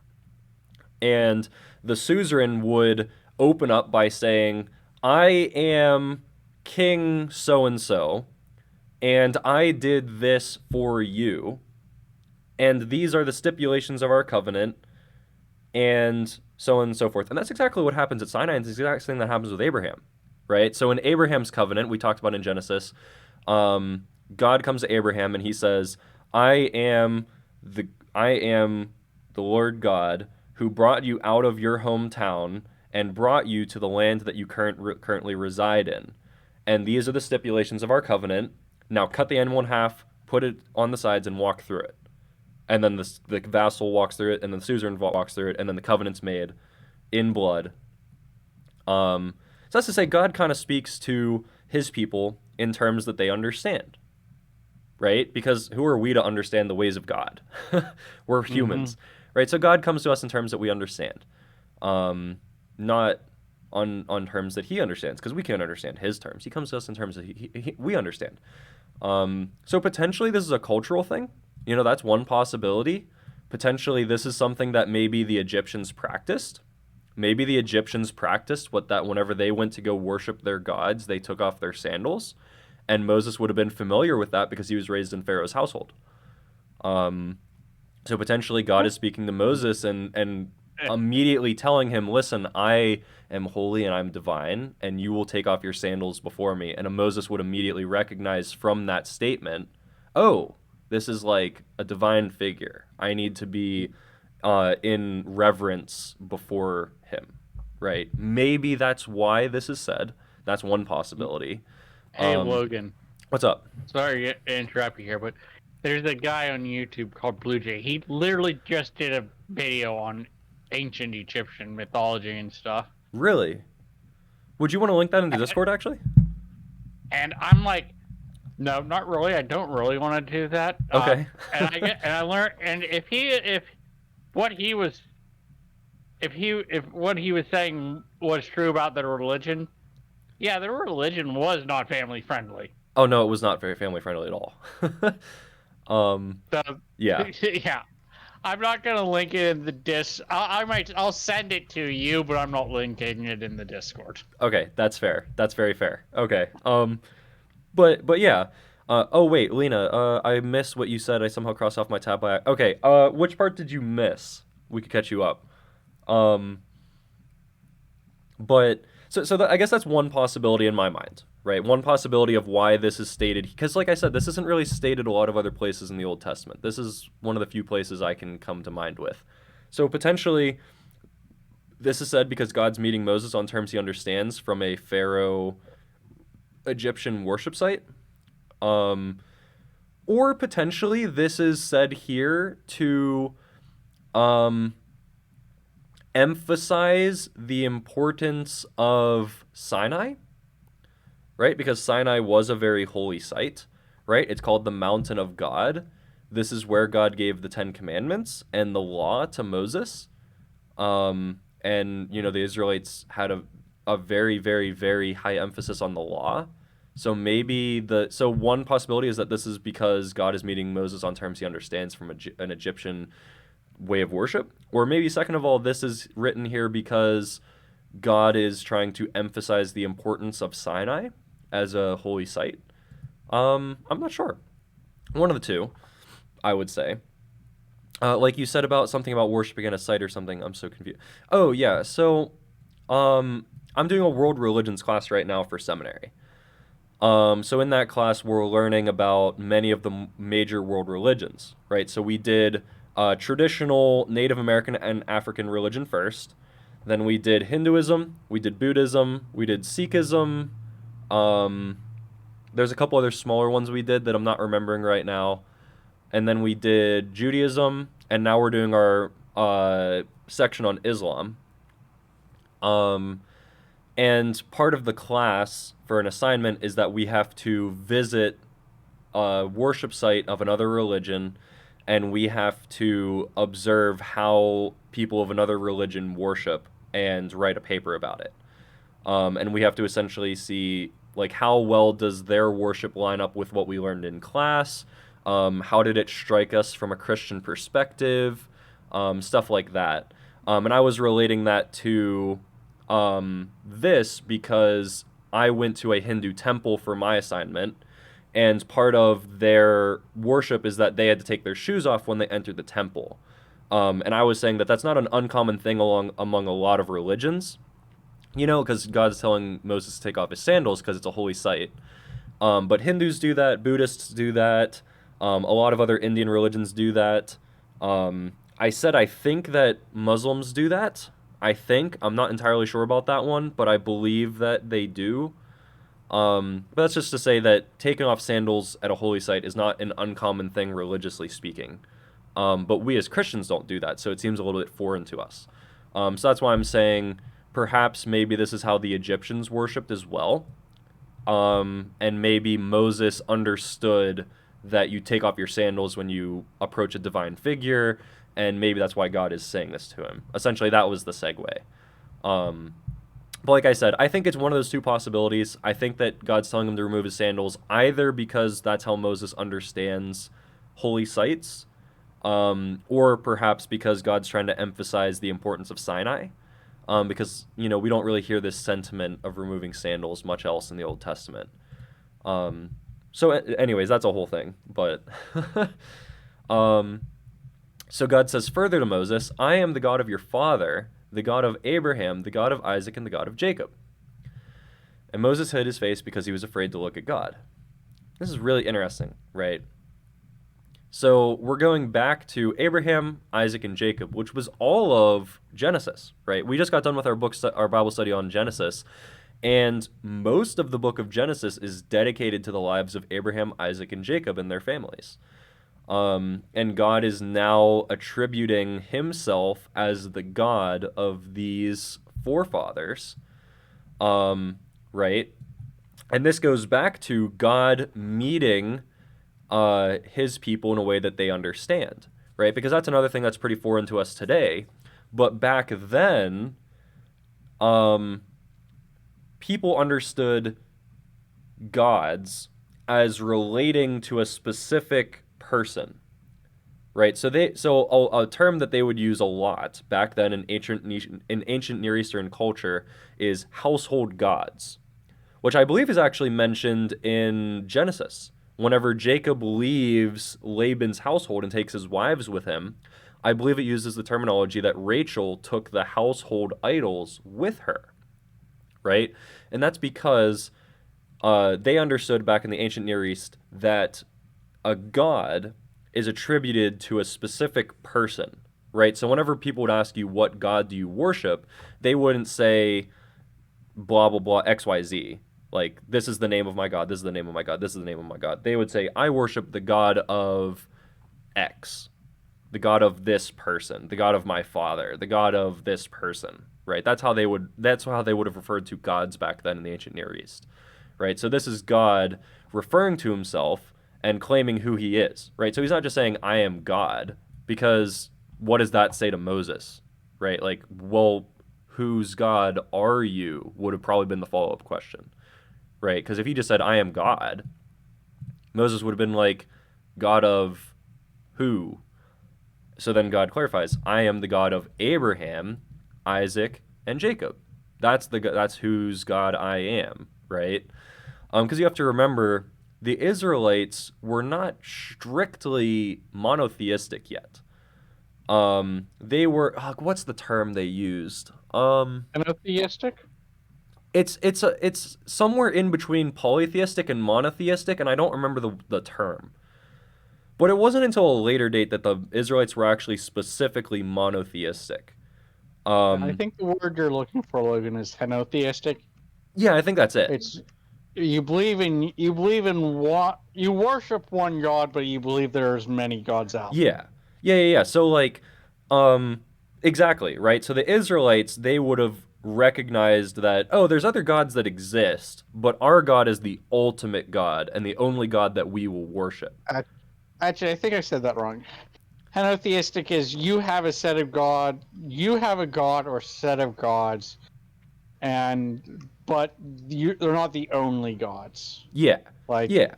Right. So you could, I've heard a lot of cultures were actually that way. A lot of them were. Let's go say, theoretically, I can't remember. You take the Egyptian gods, they were like, okay, these are our gods. Mm-hmm. But, yeah, you have your gods too, but they're not as good as our gods. Exactly, right? And that's where the Israelites would have been at this point in time, right? They would have been, this is our God, and he's the ultimate God, and we don't worship any other gods because we don't need to, but we're not saying that they don't exist, right? So whenever we hear in the Pentateuch, whenever God refers to himself as the God of gods and the Lord of lords, that's for a reason, that's because God is claiming to the Israelite people, you have all of these gods that are around you in all of these nations, but I am the God that is above all the god, like the King of Kings, right? Because the King of Kings is the king who rules over all kings, right? The same thing. The That's High what, King. yeah, and that's what God is saying whenever he says he's the God of God, the Lord of Lords. He's saying, oh, there's all these other gods around you, but I'm telling you that I am the God above all these other gods. Because the Israelites weren't ready to hear the idea that there's only one God. They weren't ready to understand monotheism, right? They were very primitive. They didn't understand it in that terminology yet. It wouldn't be until a little bit later on that would be a thing. So, In talking about this henotheistic and stuff, yeah. Logan, I'm working through a story for myself. Okay. So I'm not actually writing it down. I don't ever write my stories down. I'm bad about that. But in this story, it's like that question. It's similar to that question I asked you weeks ago. But in this world, that's it's I don't know. It's either post-apocalypse or different dimension. Yeah, you were telling me about this one. Yeah, there's a group of people, and what they do is they're called. It's a very the world is very henotheistic. Like literally, there's like pantheons of gods, which most of the names we were recognize, but are not the same pantheon. But the pantheons are not the pantheons we know of. Mm-hmm. So you have like Zeus and Balder and Quetzalcoatl in one pantheon. Yeah. Instead of having Zeus and all that. But yeah, and actually it's a, let's say, a pseudo Christianity. It's not like how we would see Christianity today in this world. There's still Christianity. They worship the one they call the one above all, actual God, and they believe he has a son, Jesus, and that's what they worship. But they don't call him God. They call him the one above all. Yeah, which would have been, honestly, funny enough, that would have probably been how the Israelites would have understood God at this point. They would have understood him as, in that terminology, the God of gods. They would have said, oh, there's these other gods, but, we worship this God. He's our God, and he's the only one that matters. And you have all these other gods, and sure, they probably exist, but we don't care about them. Right. Yeah, I should tell you more about that world later, Logan. Oh yeah, absolutely. We should share that in the Discord and build on it some more. Maybe we can do something with that in Minecraft. Yeah, because it's very I think it's a very interesting world. Yeah, definitely. I'll have to talk through it some with you because one of the two I've actually been working on right now. Mm-hmm. So God is referring to Moses as the God of Abraham, the God of Isaac, and the God of Jacob. And that's how he is identifying himself. He's identifying himself as the God of these people, which is funny because, again, it's referring to him as Jacob, not Israel, right? Because, God renamed Jacob into Israel, and it's funny because it just goes back and forth between referring to him as Jacob and Israel. It's funny. Anyways, so then God continues on again, and he says, I have observed the misery of my people who are in Egypt, right, referring to the Israelites who are in slavery, and I have heard their cry on account of the taskmasters, right, because they're being beaten and whipped and forced into slavery by these Egyptian taskmasters who are forcing them to do building projects. Maybe the pyramids? Probably not, but I don't know. No. The pyramids... The pyramids were there. I know. From what I've said, they were there 1,000 years before. Even the earliest time earliest time we thought the Israelites were in. Yeah, I know. I'm just making a crude joke about it, I guess, or not crude joke, but a weird joke about it. I didn't. I know. That's what people believe. Yeah, I know they weren't actually built by the Israel. Which actually, Okay, we can't keep doing these side changes because we're way behind. Sorry. But no, you're Sorry, good. Logan. No, you're good. You're good. I'm doing the side tangent this time. So there's something really funny actually. It is believed that the Egyptians came across the pyramids and the Sphinx and didn't build them. And that's not like conspiracy. That's actually like in biblical study. And historical study in general, not just biblical study, historical study in general. That's been becoming a more and more popular assumption. And actually, you know what? Maybe I can pull this up and show you guys. How do you spell Sphinx? SHP or something like that. SPH. Okay, wait. SPHINX. Okay, there we go. So let me show you this real quick. So one of the points that has been made by a lot of historians is that the face of the Sphinx doesn't actually match the rest of the sculpture, right? The assumption in a lot of historical study right now is that, and this isn't like widely known, like this isn't like widely accepted, and this isn't like fact by any means. This is just speculation among some historians and some theologians. But the speculation is that it almost appears that this face was actually carved at a later date, right? Because you see like this, it kind of indents into the rest of the head. Like it's almost like inside the rest of the head. And it's also a lot smaller than everything else. Like this is a good picture here actually. The assumption is that originally this was probably a bigger head. Maybe even actually a cat's head. And then the Egyptians came across it, or one of the pharaohs came across it, and he said, I'm going to recarve that into my face. And then that's what they did. And obviously that's not like 100% certain. That's speculation. But it makes a lot of sense. It does. It seems that the Egyptians just came across this Sphinx. Well, two possibilities. Either it was carved originally, and one of the pharaohs decided he wanted to carve his face into it, or the Egyptians didn't build it at all, and the Egyptians came across it and then marked it as their own by putting a pharaoh's face on it. It's very possible. Here's a conspiracy theory. Maybe it's maybe it was a pre-flood building. Well, that's exactly what I was going to say. That's exactly what I was going to say. My assumption is perhaps that maybe this was a pre-flood civilization.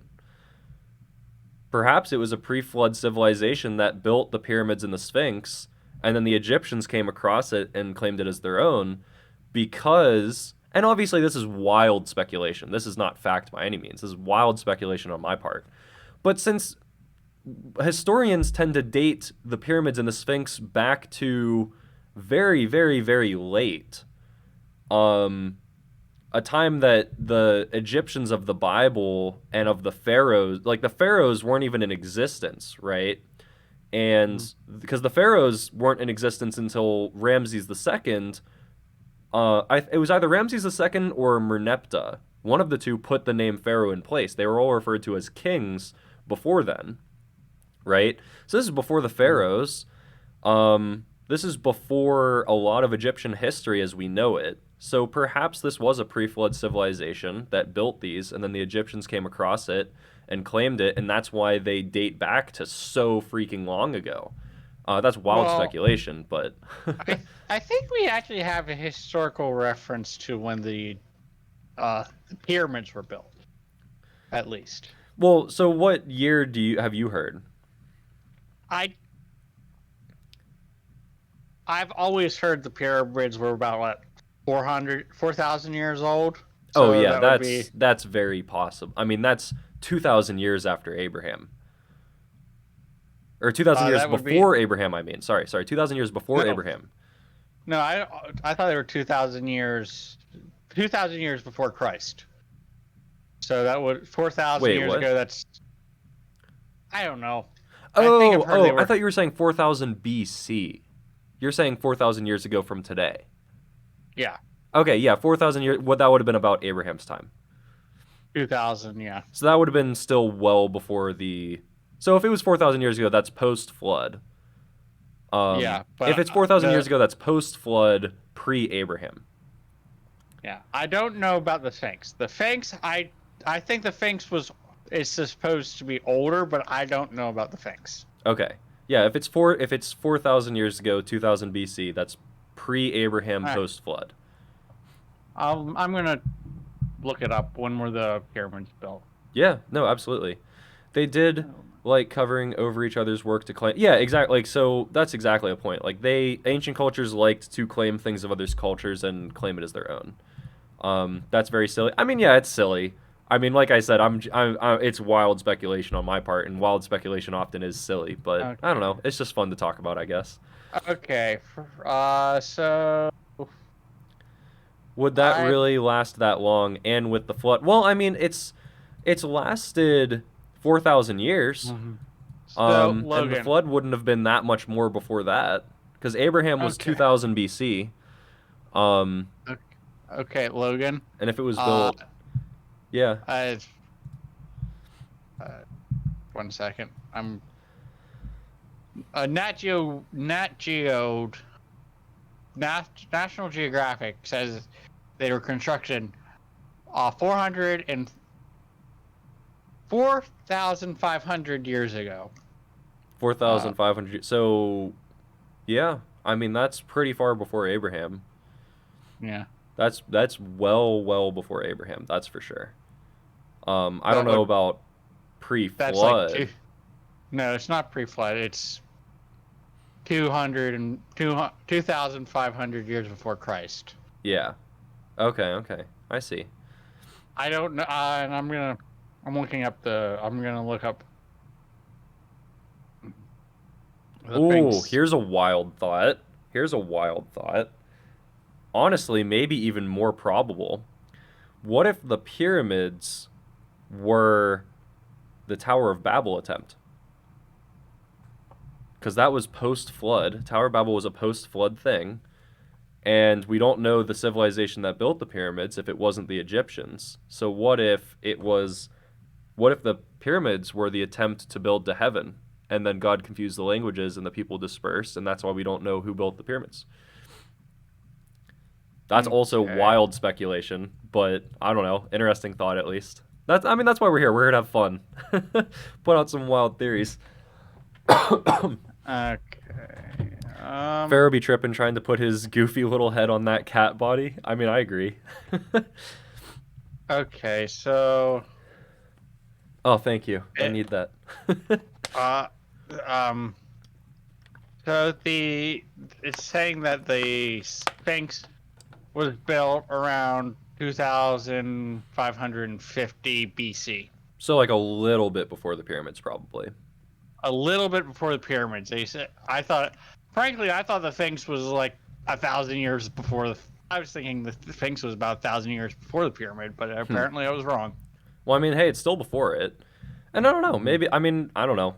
This is why I love dealing with the Genesis 1 to 11 time period, because there's just so little that's known about it.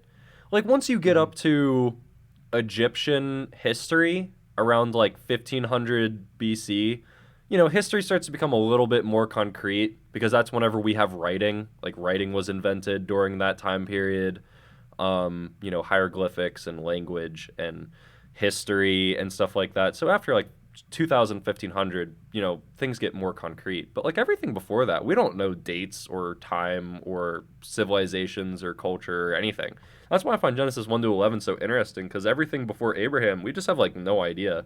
It's just like, we believe it because it's true in the Bible, but like historical evidence is just like, there's nothing left. There's nothing left of those civilizations to look in. So everything surrounding that is just wild speculation, and I love it. I just looked up I'm looking at Wikipedia at the dates of the pyramid. They're about the same time as the Sphinx. They were all built around the same time. So it's the same culture, whoever it was. Yeah, it was and they're saying it was the old dynasty or something like that that built them. Mm-hmm. So, So yeah. Anyways, we lots of interesting stuff, lots of fun stuff to talk about. I am sorry, I'm such a distraction. No, you're good. I mean, I started that one, so that one's on me. So God continues on. I know the Israelites' sufferings, and I have come down to deliver them from the Egyptians, right? So even in this part, God's already saying that he's going to fully deliver them. So this is going back to what we were talking about earlier. God is claiming that he's going to fully deliver them from the Egyptians. Even though down here he tells Moses, ask Pharaoh to let them go on a 3 days journey into the wilderness that they can worship God. God is saying up here, well before that, I will deliver them from the Egyptians. So it's pretty clear God already has intentions, right? And he will bring them out of that land to a good and broad land, a land flowing with milk and honey, to the country of the Canaanites, the Hittites, the Amorites, the Perizzites, the Hivites, and the Jebusites. So these are all the people who are currently living in the land that used to be the land that Abraham lived in, right? Because Abraham was called to move from his town in Ur with Sarah and Lot and go to this land of Canaan, right? Because that's the land. So whenever it says Canaan, it's referring to the land of Israel. Because it's not the land of Israel yet. Right now it's the land of Canaan, right?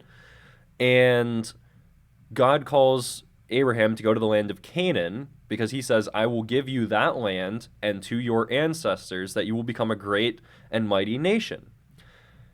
And that promise still hasn't been fulfilled yet. Abraham's died, Isaac's died, Jacob's died, all of Jacob's sons have died, and now it's like 200-something years later, and God is now beginning to fulfill this promise because the Israelites have become a pretty big number, and now he's going to bring them out of Egypt, and he's going to bring them back into the country of the Canaanites and give them that land.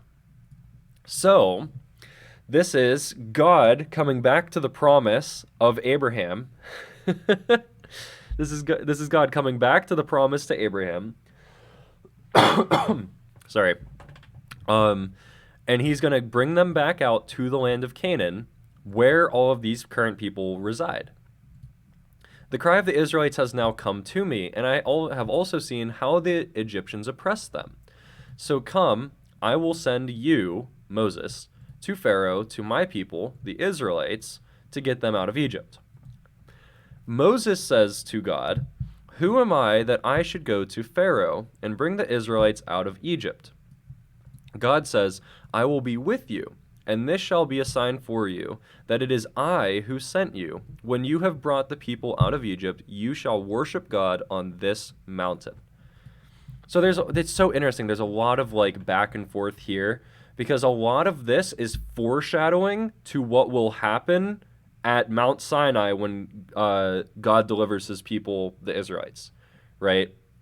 So this first encounter with God and Moses is going to be like rhyming with God and the Israelites at Mount Sinai when the Ten Commandments are given, right? So whenever Moses is on Mount Sinai with God here, Moses hides his face for he was afraid to look at God. In the Mount Sinai account, God reveals his face to Moses so that he can see it. Which actually there's a little bit more to that in the Hebrew, but in English, God reveals his face to Moses. I'll talk more about that when we get there. But also here, it shall be a sign to you that I sent you, because whenever I bring the people out of Egypt, you shall worship me on this very mountain.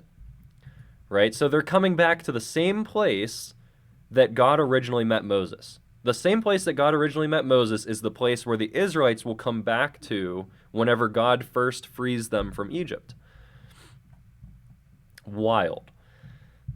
So Moses says to God again, he asks him another question, and he asks him this time, if I come to the Israelites and say to them, the God of your ancestors has sent me to you, and they ask me, what is his name? What shall I say to them?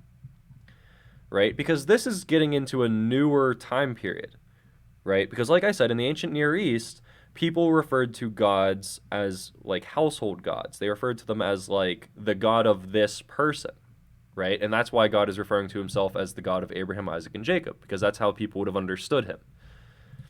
But, in Egypt, they were giving names to gods, Ra and stuff like, I don't remember any of the other gods off the top of my head, but like the Egyptians were actually giving names to gods, which was kind of a newer thing, right?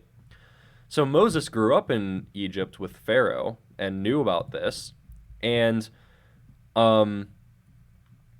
this is actually a really important thing, the name of a god, right? Because the new transition in the ancient Near Eastern culture is that the personal name of a god is very sacred, right?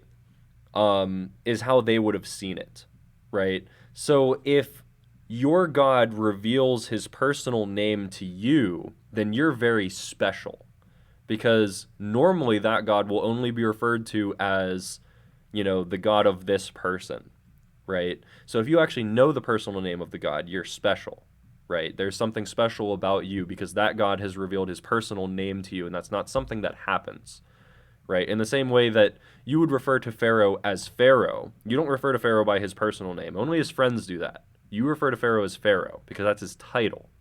It's the same thing with gods. You refer to the god by their title or by their representation. You don't refer to them by their personal name.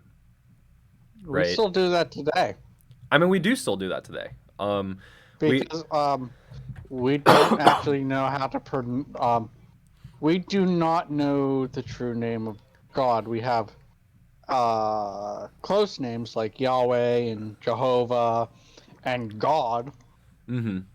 The Lord. We have names that are close or theorized to be close, but we do not have his true name. Mm-hmm. And I think I've heard there's a story in the New Testament. It was in the right before Jesus was taken to be crucified. It was when he was in the garden before he was taken to be crucified. I think I've heard that's Jesus used God's name, and it was caused disruptions or something. Yeah, and I would argue, I mean, not like 100% certain on this, but it seems to me that this is the closest that you get to God's personal name. I am who I am, right? I am has sent me to you, right? Because this is, all the other names for God in the Old Testament were given by a person, like, because up till this point, people have given like Hagar gave a name to God in Genesis. Like, people have given names to God, or just called him by the Elohim, right? Elohim is God in Hebrew, the generic term for God in Hebrew. Isn't it also El? El, yeah, like El or Elohim, same thing. Like, that's the generic term for God in Hebrew, right? And this is the first time that God is actually revealing a name himself. Like, this isn't someone else giving a name to God. This is God himself giving a name. And he says, you will refer to me as I am who I am. Right? So this is essentially God saying, this is my personal name, and I'm revealing it to you. Right? So whenever Moses asks for his name, that's a very intentional statement. That's a statement in an ancient Near Eastern faith to say, I'm going to know your personal name, and the God actually reveals it. And like, this is a very important term even in the Jewish culture, because if you'll remember during the time of Jesus, whenever he goes before the court, Jesus says, I am who I am, right? Or no, they ask, who are you? And Jesus says, I am. And that riles up the court to the point where they're like, get him out of here, right? The Jewish court is like, he is not going to refer to himself as I am, because that's the personal name of God. And for him to claim that he is I am is heresy, right? He cannot claim that. He cannot claim that he is I am, because I am is the name of God, right? So that's very important even to the Jewish culture during Jesus' time, that I am is a very personal name for God, and you shouldn't use it, especially to refer to yourself, right? So God reveals his name to Moses as I am who I am, which, interestingly, I'll pull this up because this is one of the things from this commentary. In Hebrew, it actually translates more literally as I think it's I will be who I will be. Because it's a future tense that is used on the verb I am. Yeah. So it is haya, chopping. Ha, Dietrich and them made fun of Dietrich and them made fun of me for that one because the haya is the word for was or is in Hebrew, right? And depending on the conjugation of haya refers to whether it is past tense, present tense, or future tense.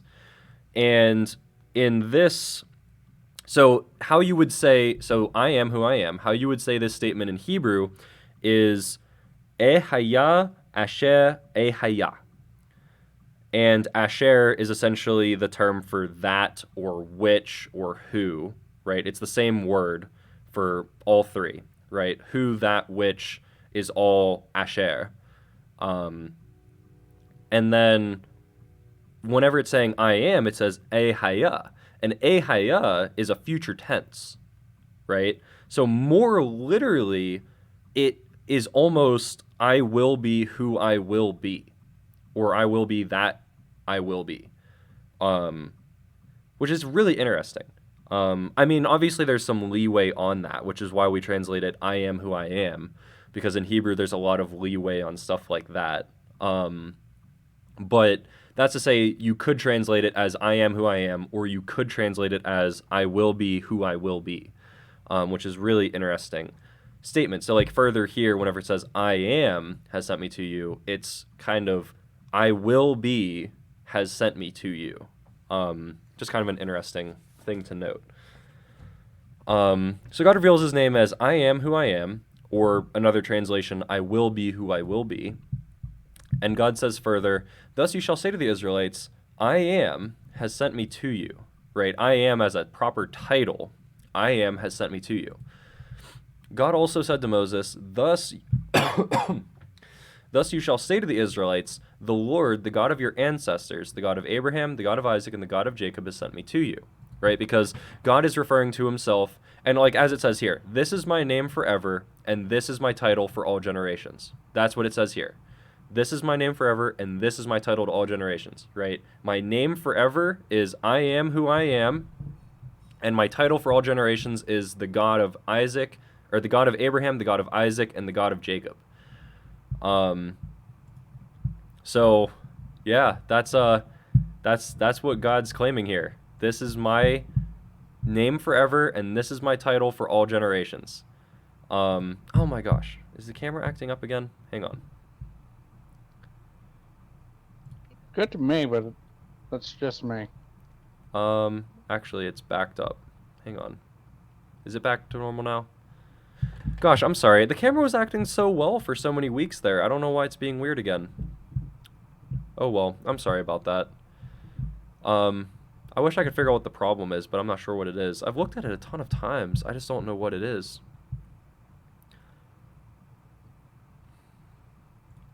Yeah, I've looked at it so many times, but I'm not sure what the issue... The only thing I can think of is that it's a specific problem with the Camera Hub app.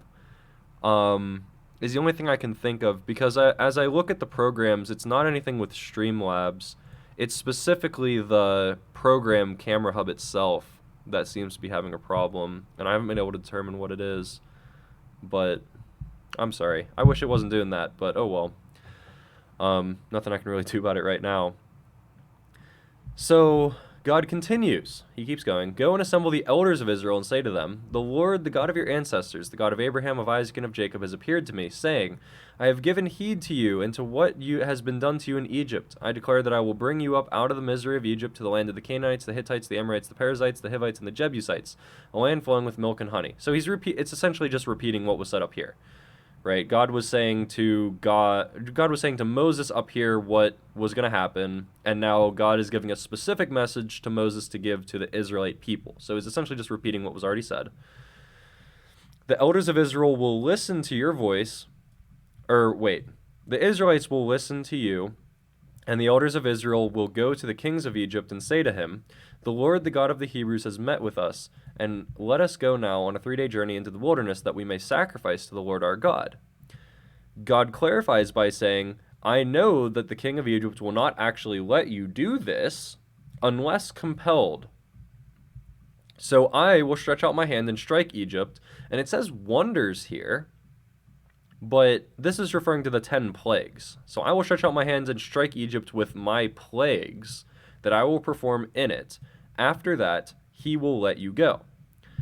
I will bring this people into such favor with the Egyptians that when you go, you will not go empty-handed. Each woman shall ask her neighbor, and any woman living in the neighbor's house, for jewelry of silver and of gold and clothing, and you shall put them on your sons and on your daughters, and so you shall plunder the Egyptians.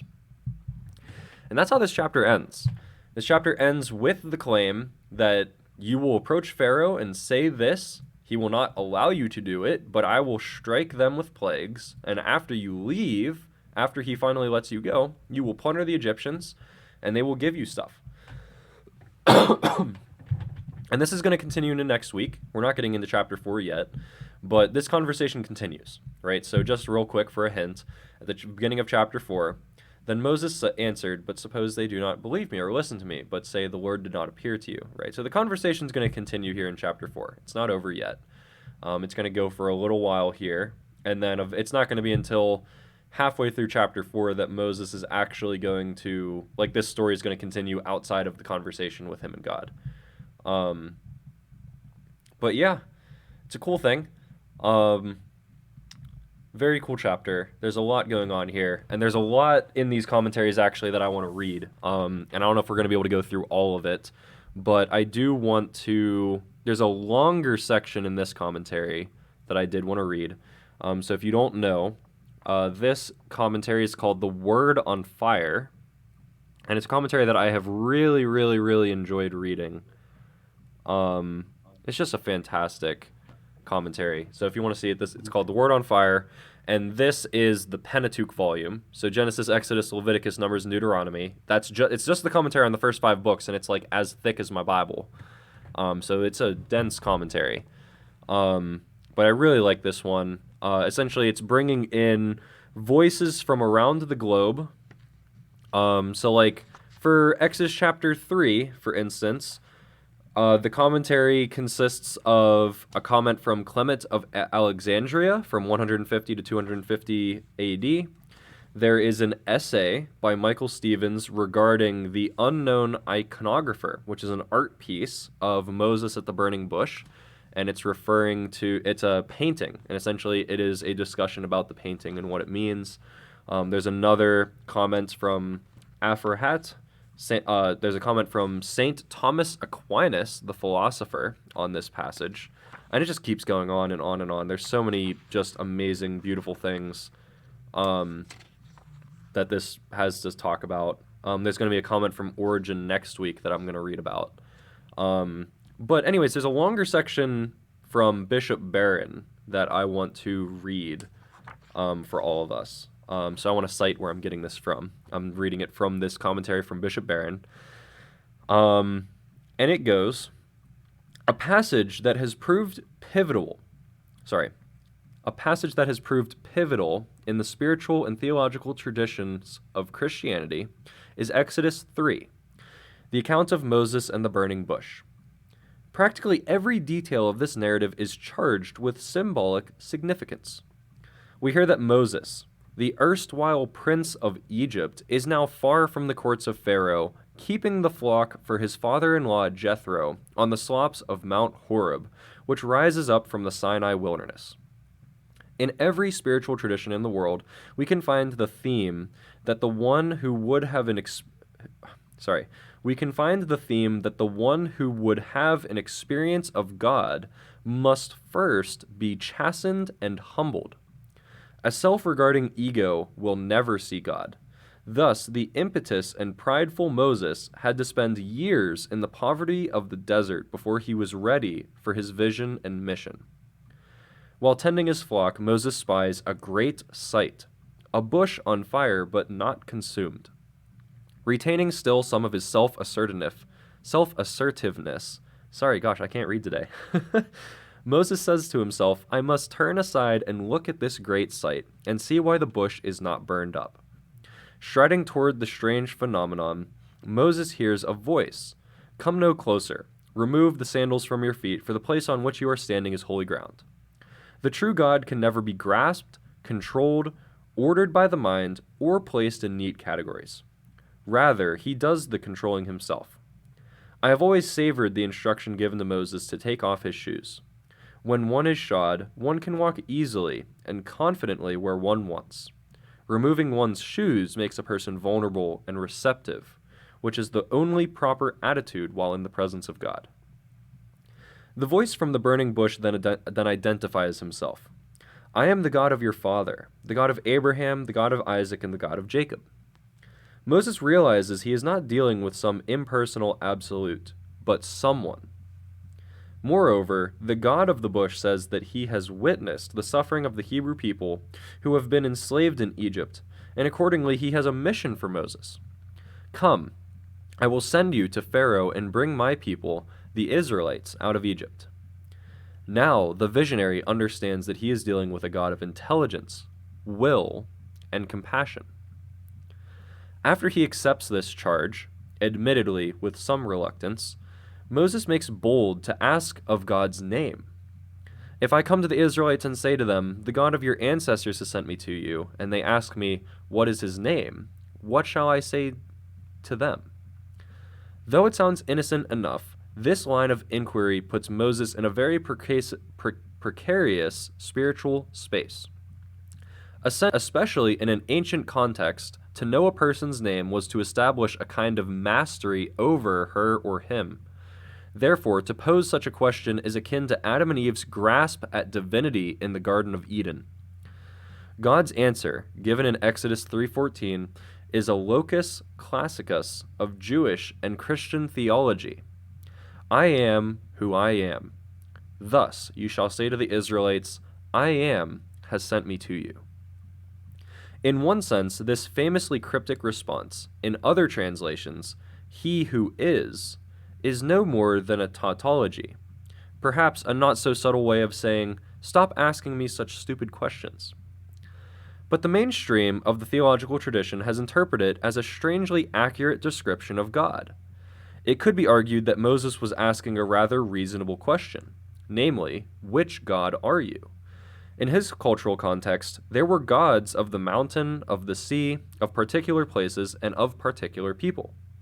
So we might construe his question as, which name picks you out from among this multitude of deities?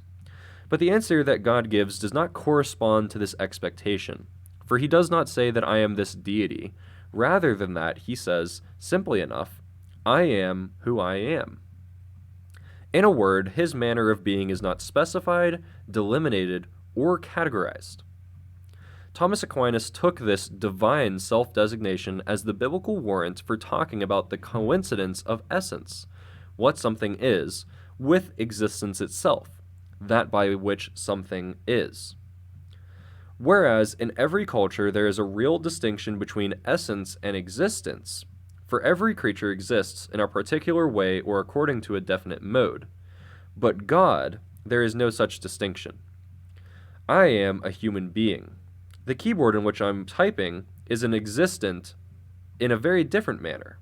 But to be God, as David Burrell puts it, is to be to be.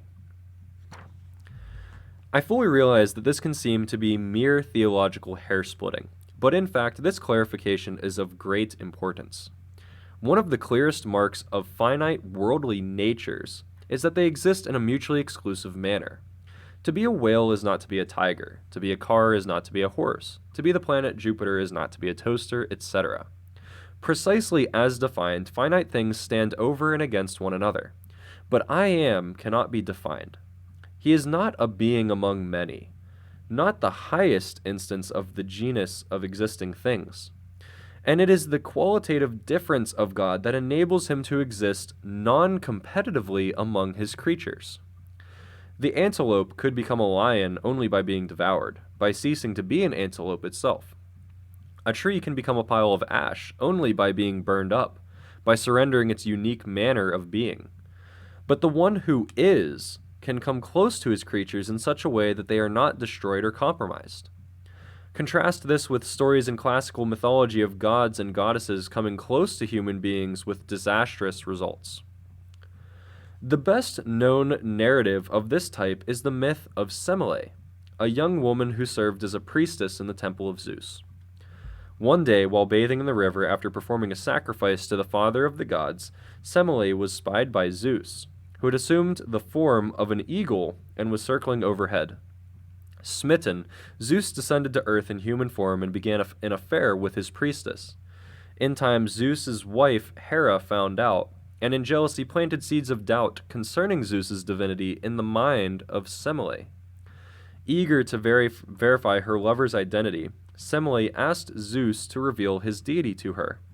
Though he showed but a tiny fraction of his divine perfection to her, it was enough to obliterate her and reduce her to ashes. That's a good joke. That is a good joke. Divine perfection for Zeus. Yeah. That is the best joke I've heard in a while. Mm-hmm. Wait, that wasn't where I was. Oh, divinity and humanity competed for space on the same playing field, and when push came to shove, one of them had to give way.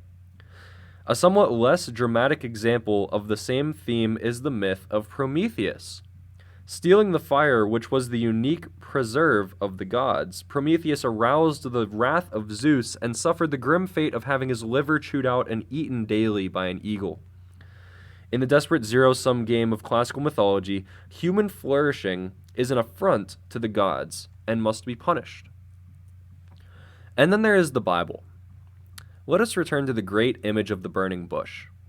When the true God, the God who is, the God whose essence is identical to his existence, comes close to his creatures, they are not consumed. Rather, they become more beautifully and radiant themselves, on fire, but not burned up. This theme runs through the whole Bible and was given splendid expression by St. Paul, who said in an ecstatic exclamation, "It is no longer I who live, but it is Christ who lives in me." Though his entire existence was taken over by Jesus Christ, Paul is not less himself. He is indeed the richest version of himself. Does any reader of the Pauline literature ever sense that Paul's personality, intelligence, and distinctive character have been lost? Of course not. His unique self-practicality leaps off of the page, possessed by the true God. He was more, not less, of himself.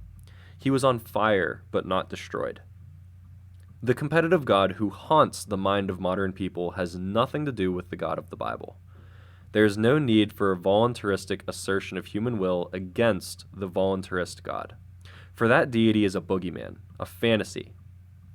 Saint Irenaeus of Lyons, the 2nd century theological master, summed up his own program, and indeed the whole of Christianity, with the claim, Gloria de homos vivens.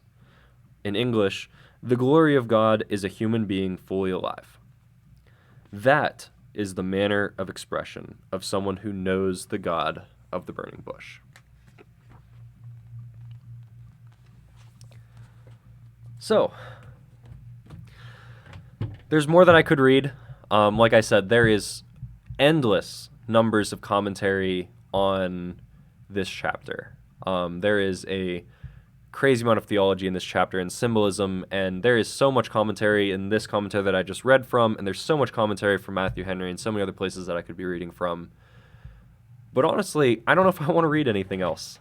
That was the big one that I read and I really wanted to read to you guys. I think that really sums up what this is about. And I think that's what I want to take with me from this. I want to take from this the idea that God is the God who meets us and makes us more of who we are. You know, we talk about killing our flesh so that Christ can live in us, right? So that the Spirit can thrive. But God loves us for who we are. God loves us and our specific interests and our specific loves and our quirks and our interests and our faults and everything about us. And he doesn't want to erase us. He doesn't want to live in us and replace who we are. He wants to get rid of the bad stuff, sure.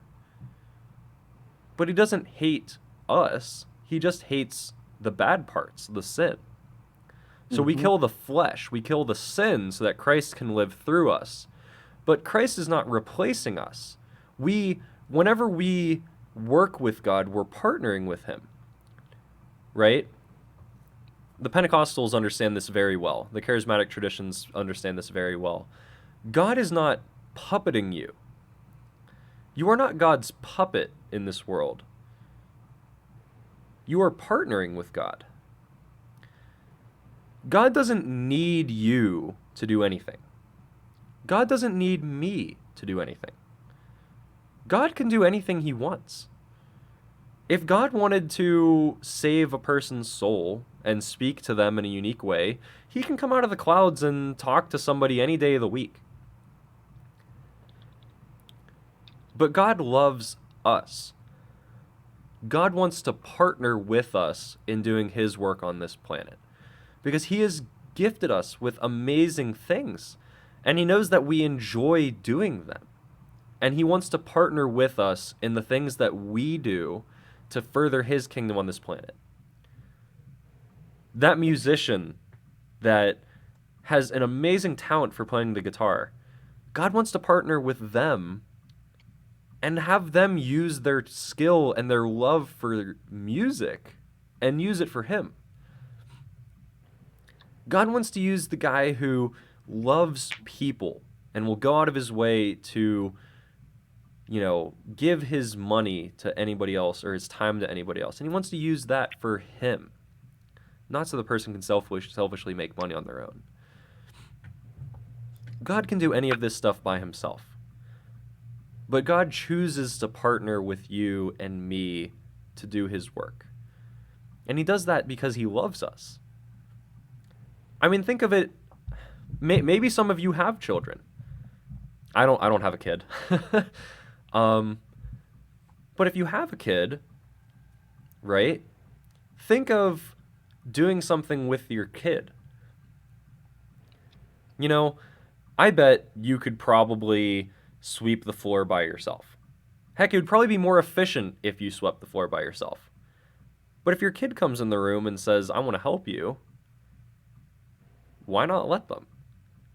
Wouldn't that be a more fulfilling experience and a way to deepen your relationship with your child by allowing them to do their rudimentary work of helping you sweep the floor?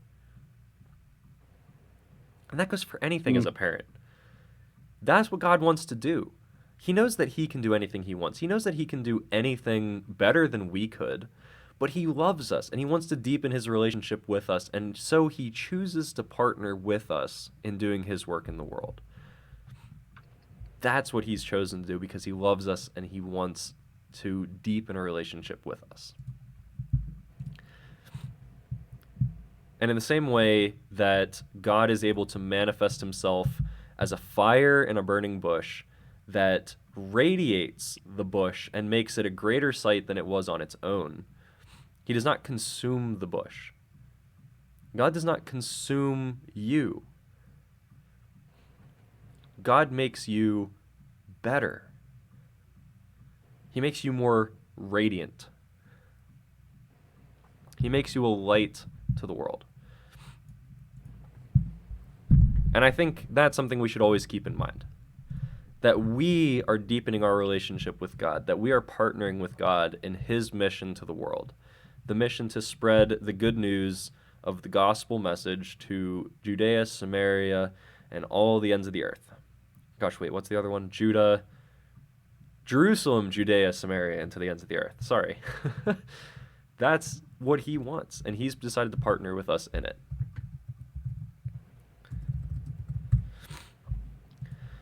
So that's what I want to take from this.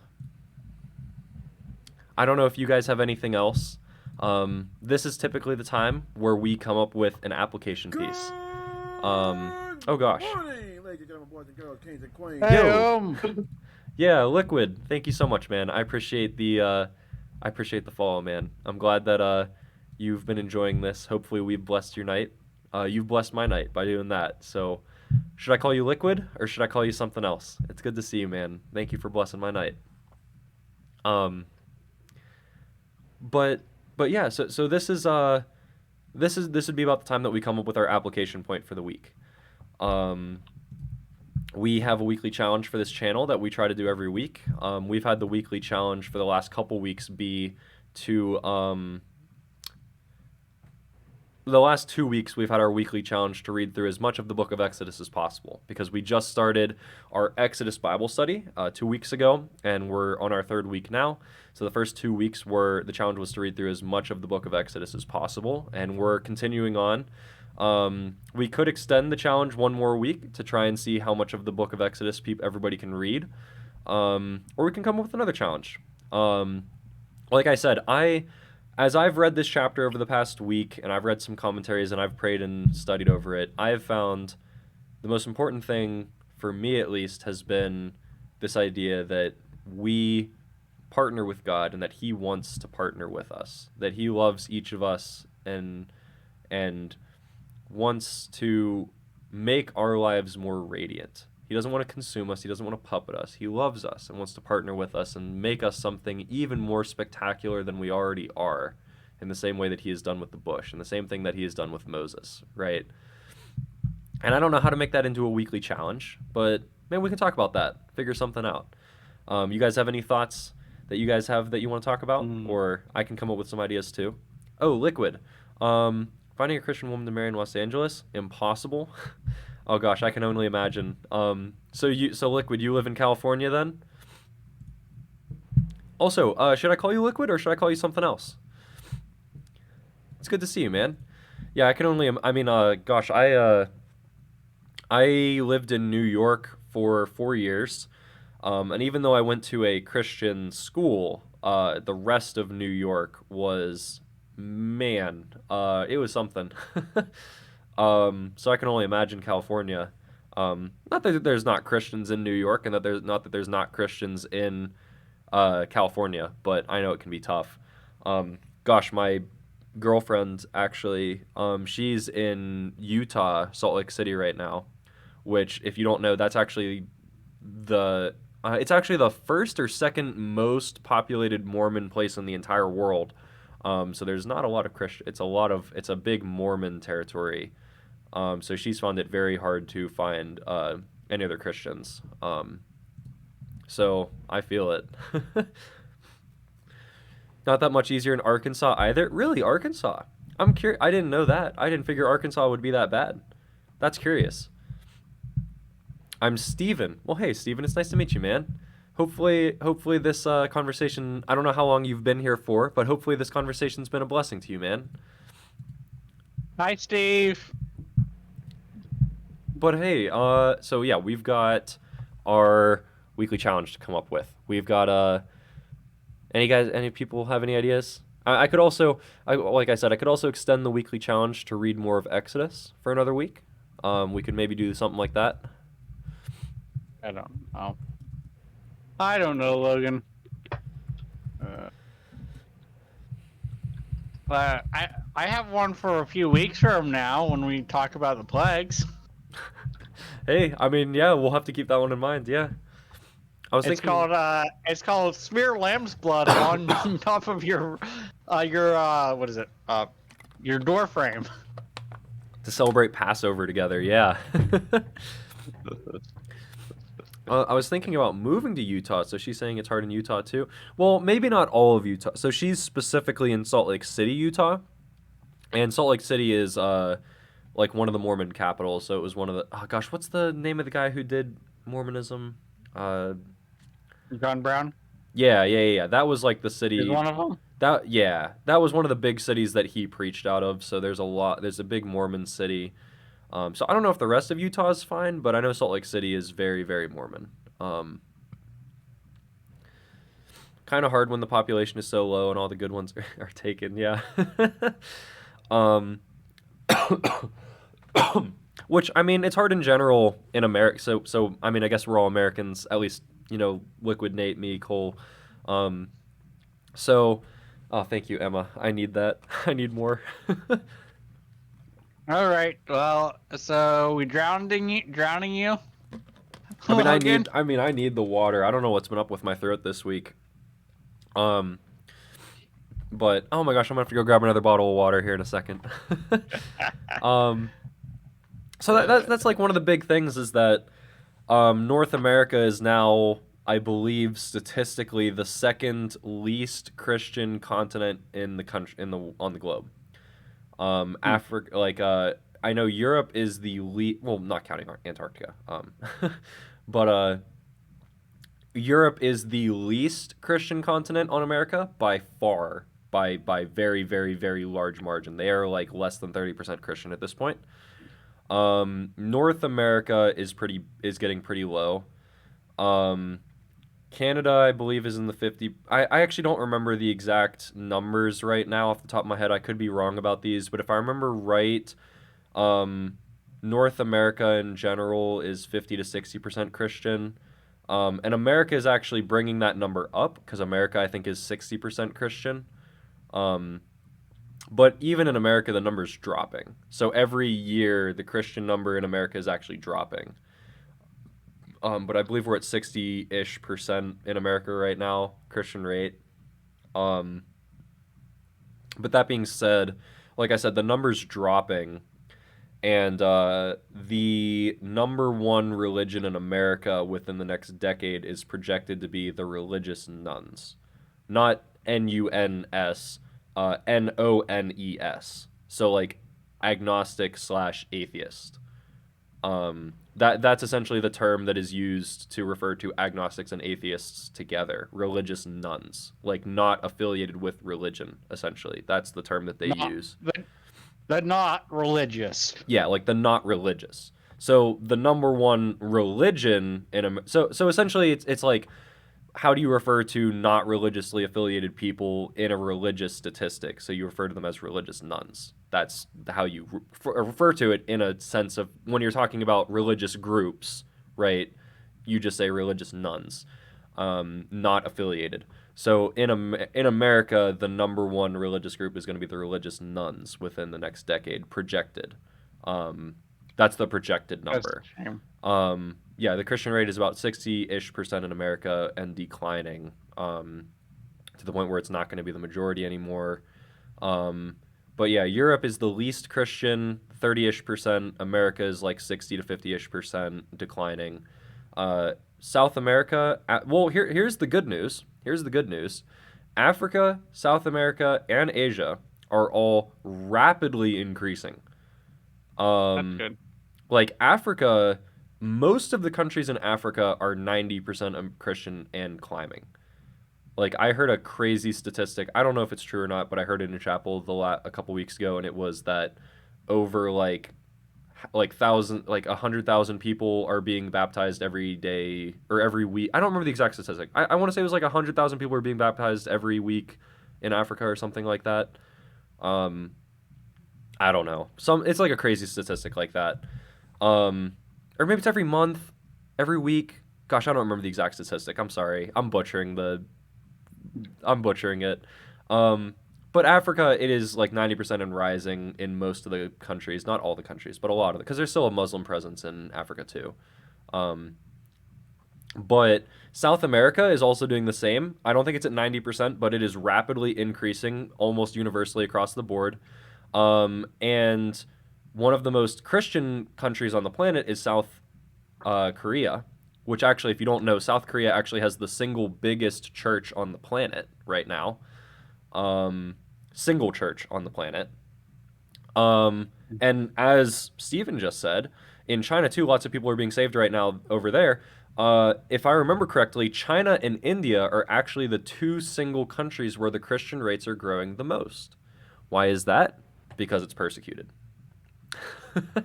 Simple answer. Why is Christianity growing the most in China and India right now? Because that's the two places where it's persecuted to be a Christian. And we know from experience that Christianity grows most whenever it is a persecuted religion. Yeah. So, this is to say, the assumption in America has been for a very long time that we are God's nation and we are the most Christian and we need to send our missionaries out to the rest of the poor world. That's not true anymore. That's not been true for a while now.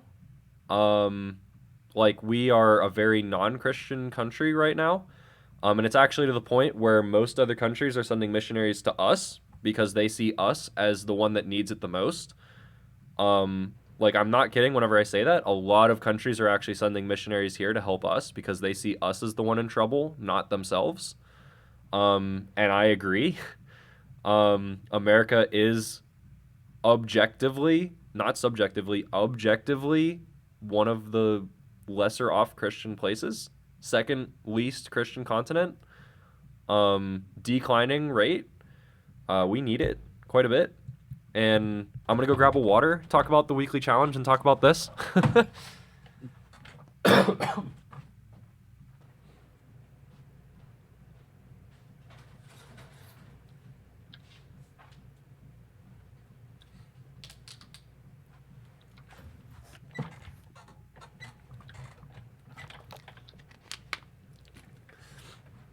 All right, sorry about that. I'm back. Yeah, it's wild. Yeah, Liquid, that's like exactly what I'm saying. Only Jesus can truly save, and people are realizing, yeah, exactly. And revival is broken out across the world. We don't recognize that here in America because we don't see it, and a lot of our social medias are censored for stuff like that, which is really sad. But that's to say a lot of revival is breaking out across the globe. Like I said, there's a crazy statistic where there's like 100,000 people being baptized in Africa. Like, I don't remember if it's every week, every month, something like that. But the point is that it's growing in very, very rapid rates in Africa, South America, China, India. Japan has a small Christian movement that's been growing recently. South Korea is one of the most Christian countries on the globe. It has the single biggest church worldwide. It's growing across the world. Just if you're American or European, it's not growing here.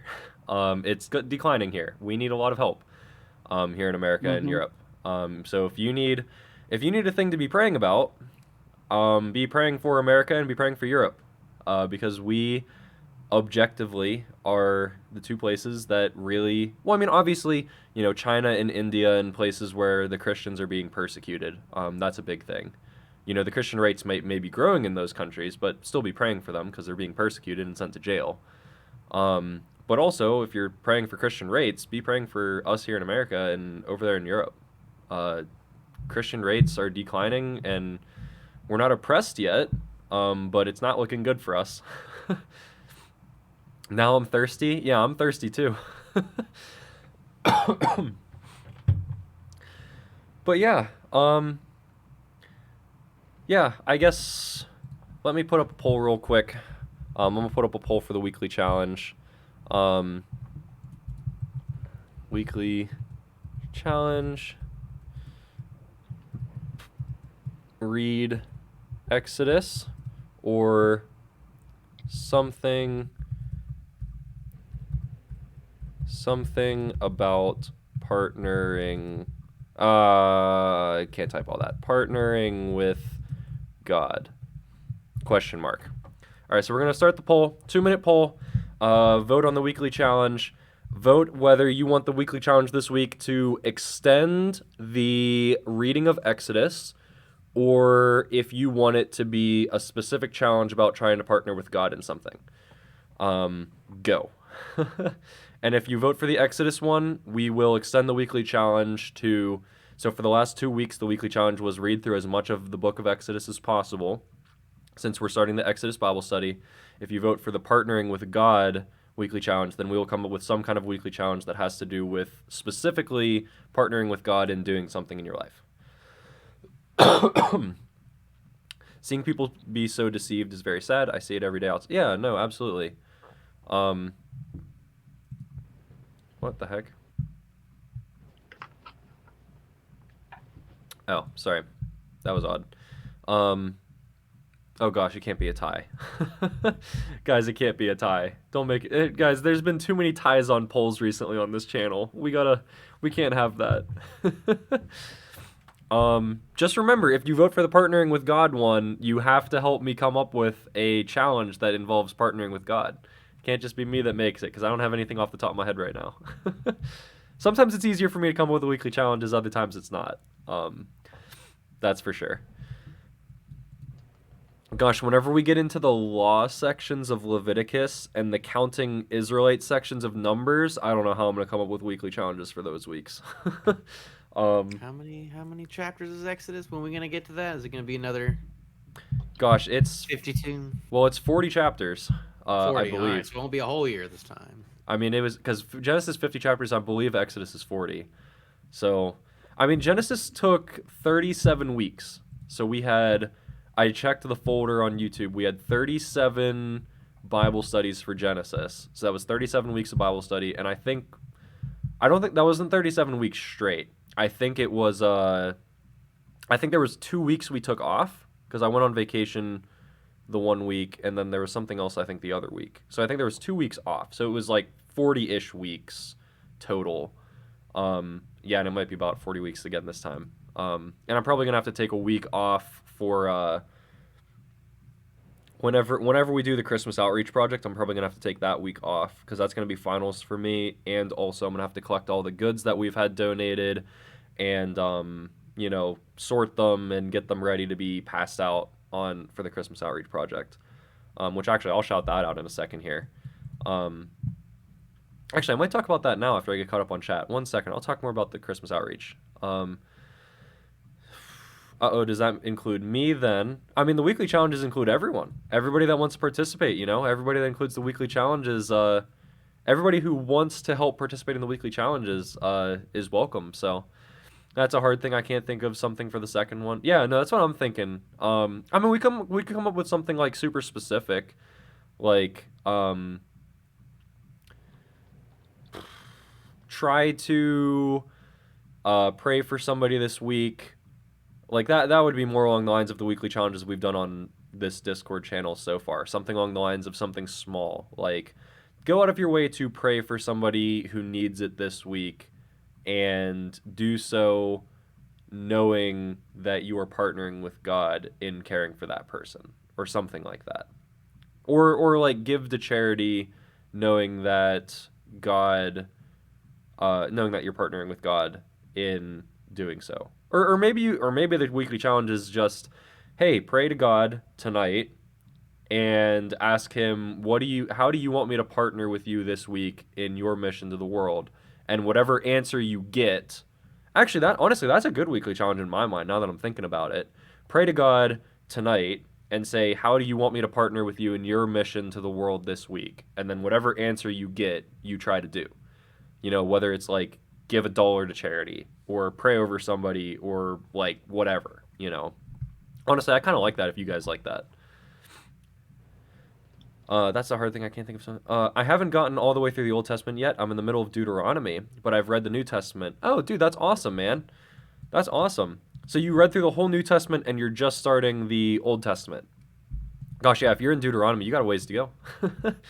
But hey, we're in Exodus right now. I know you probably just read Exodus a little bit ago if you're in Deuteronomy, but if you want to join us every Wednesday night, we do Bible study, and we're going through Exodus right now. So, sorry, I can't help. I've got to go. Thanks for the Bible. Oh, yeah, Lena, thanks for stopping by.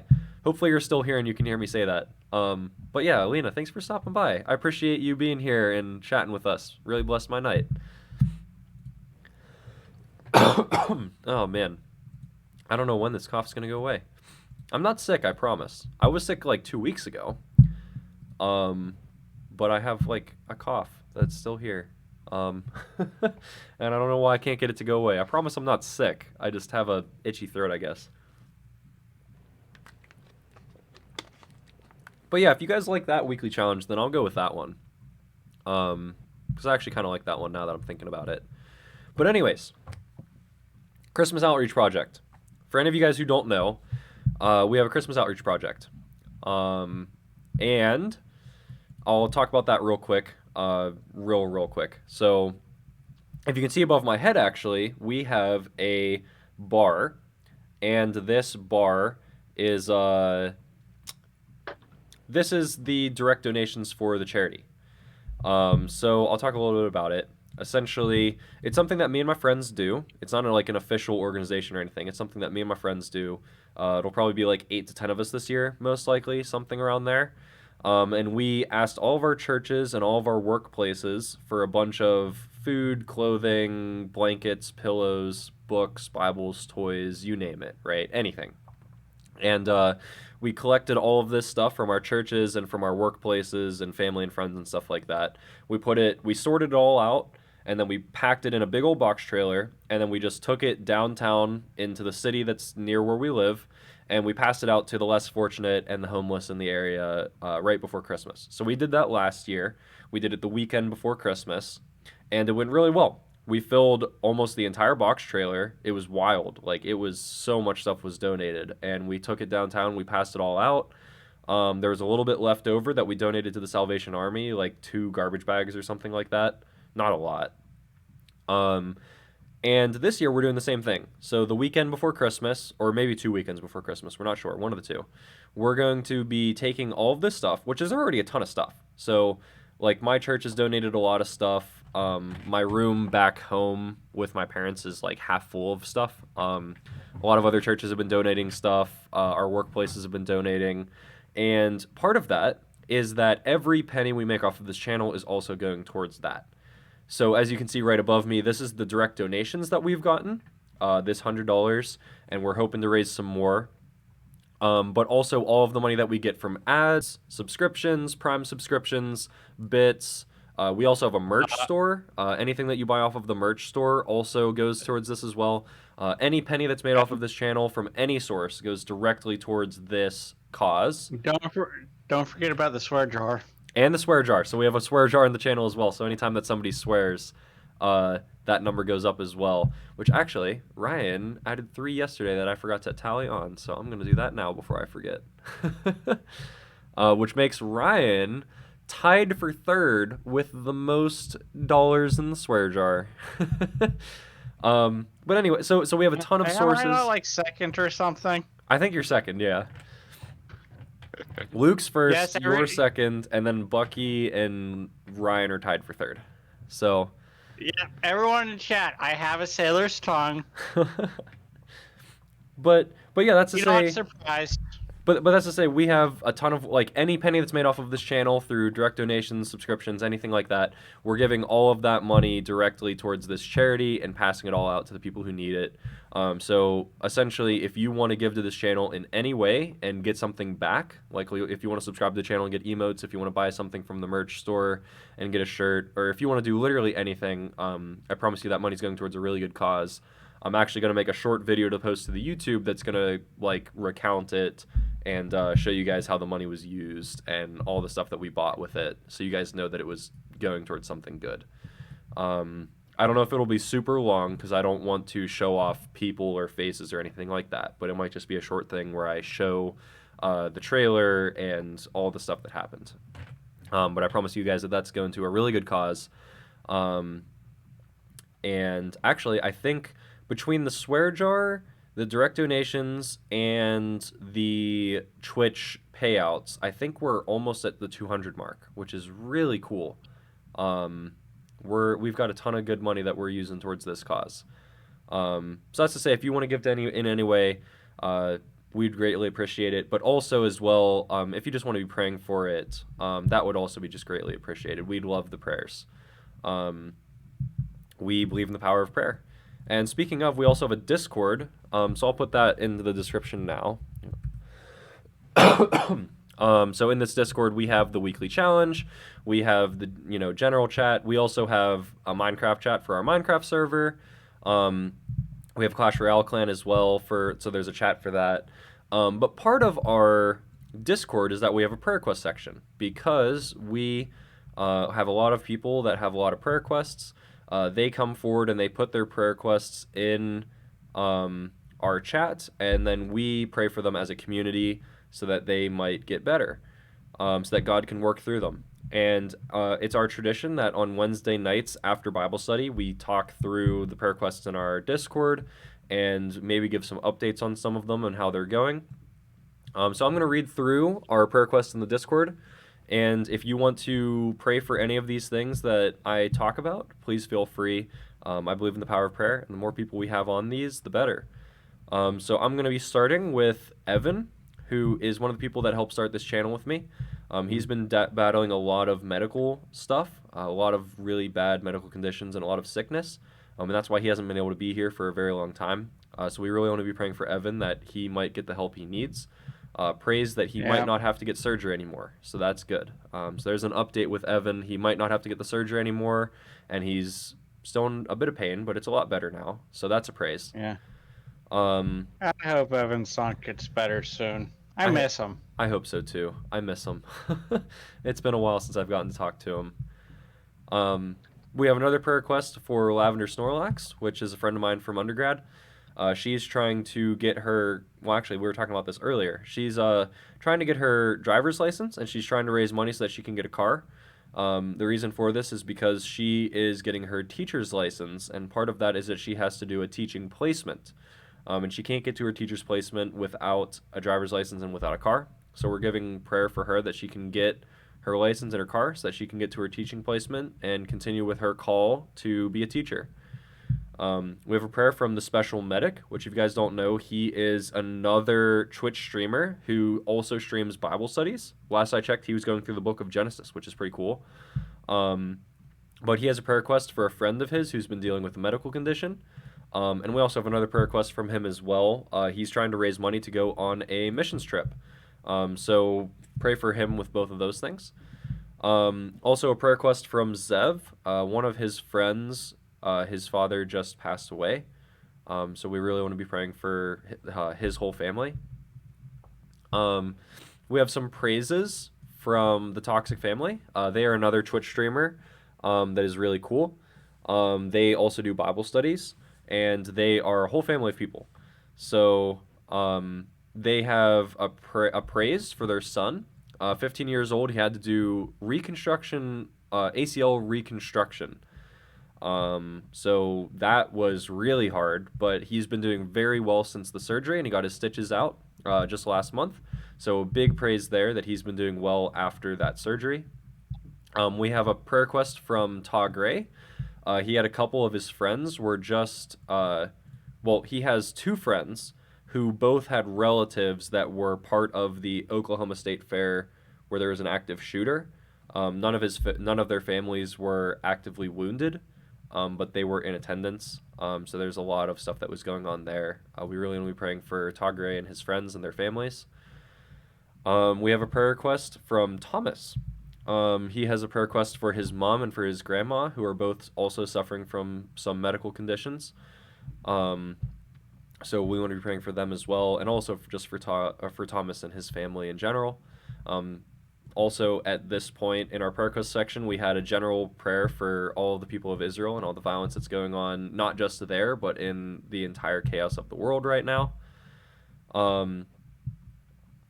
Nate had a prayer request for a friend of his who wasn't doing too well, and we got a praise from that last week or 2 weeks ago. I don't remember who said that the friend was doing very well now, so that's good. Yeah, he's fine now. You don't got to keep bringing it up. I'll delete it if you need me to, so you don't keep bringing it up every week. Well, I mean, that's good. I mean, I could at least keep bringing it up as a praise, I guess. But, I mean, yeah. He did kind of start feeling a little better the moment I typed it and you replied. Well, There we go. Nothing. He wasn't 100%, but he was feeling like a little better. Yeah. That may have just been the applesauce that he ate right before. See, and like there we go. You know, believe in the power of prayer. And you know, he started to get slightly better when I started praying for him, and then he got really good. I was like, I gotta go to the Toa Logan Discord, man. I don't know what to do. Yeah. I can't do nothing else. He's not eating his applesauce. Yeah, that's what I'm like, the power of prayer, man. You know, so he started to feel a little bit better when I started praying for him, and then you know, you get a whole bunch of people praying for him, and all of a sudden he's all better again. You know, I'm not saying it was prayer, but just maybe it's prayer. You know, I don't know. But yeah, I mean, this is why we pray. You know, little things like this and big things all around. Cole, also, Cole, you might have some updates as well. You had a prayer for your mom and also a prayer for your sister. You have some updates there? Really, I think my mom's fine from last I checked. Okay.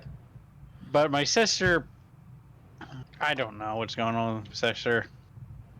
Gotcha. Okay, so still prayer for your sister then. Yeah. Last I checked, it wasn't good. Gotcha. Yeah, absolutely. I don't really know much beyond that. Yeah. Gotcha. Well, we'll still keep her in our prayers then. Then we also have prayer request from Zev. He put in a general prayer request for New Orleans, where there was a massive car pileup with 8 deaths and 63 injured. Wild thing. So a lot of people affected in that. What was the number? Yeah, 160 cars. So we really want to be praying for that. Some various other prayer requests. Well, one, I guess. We have a prayer request for, well,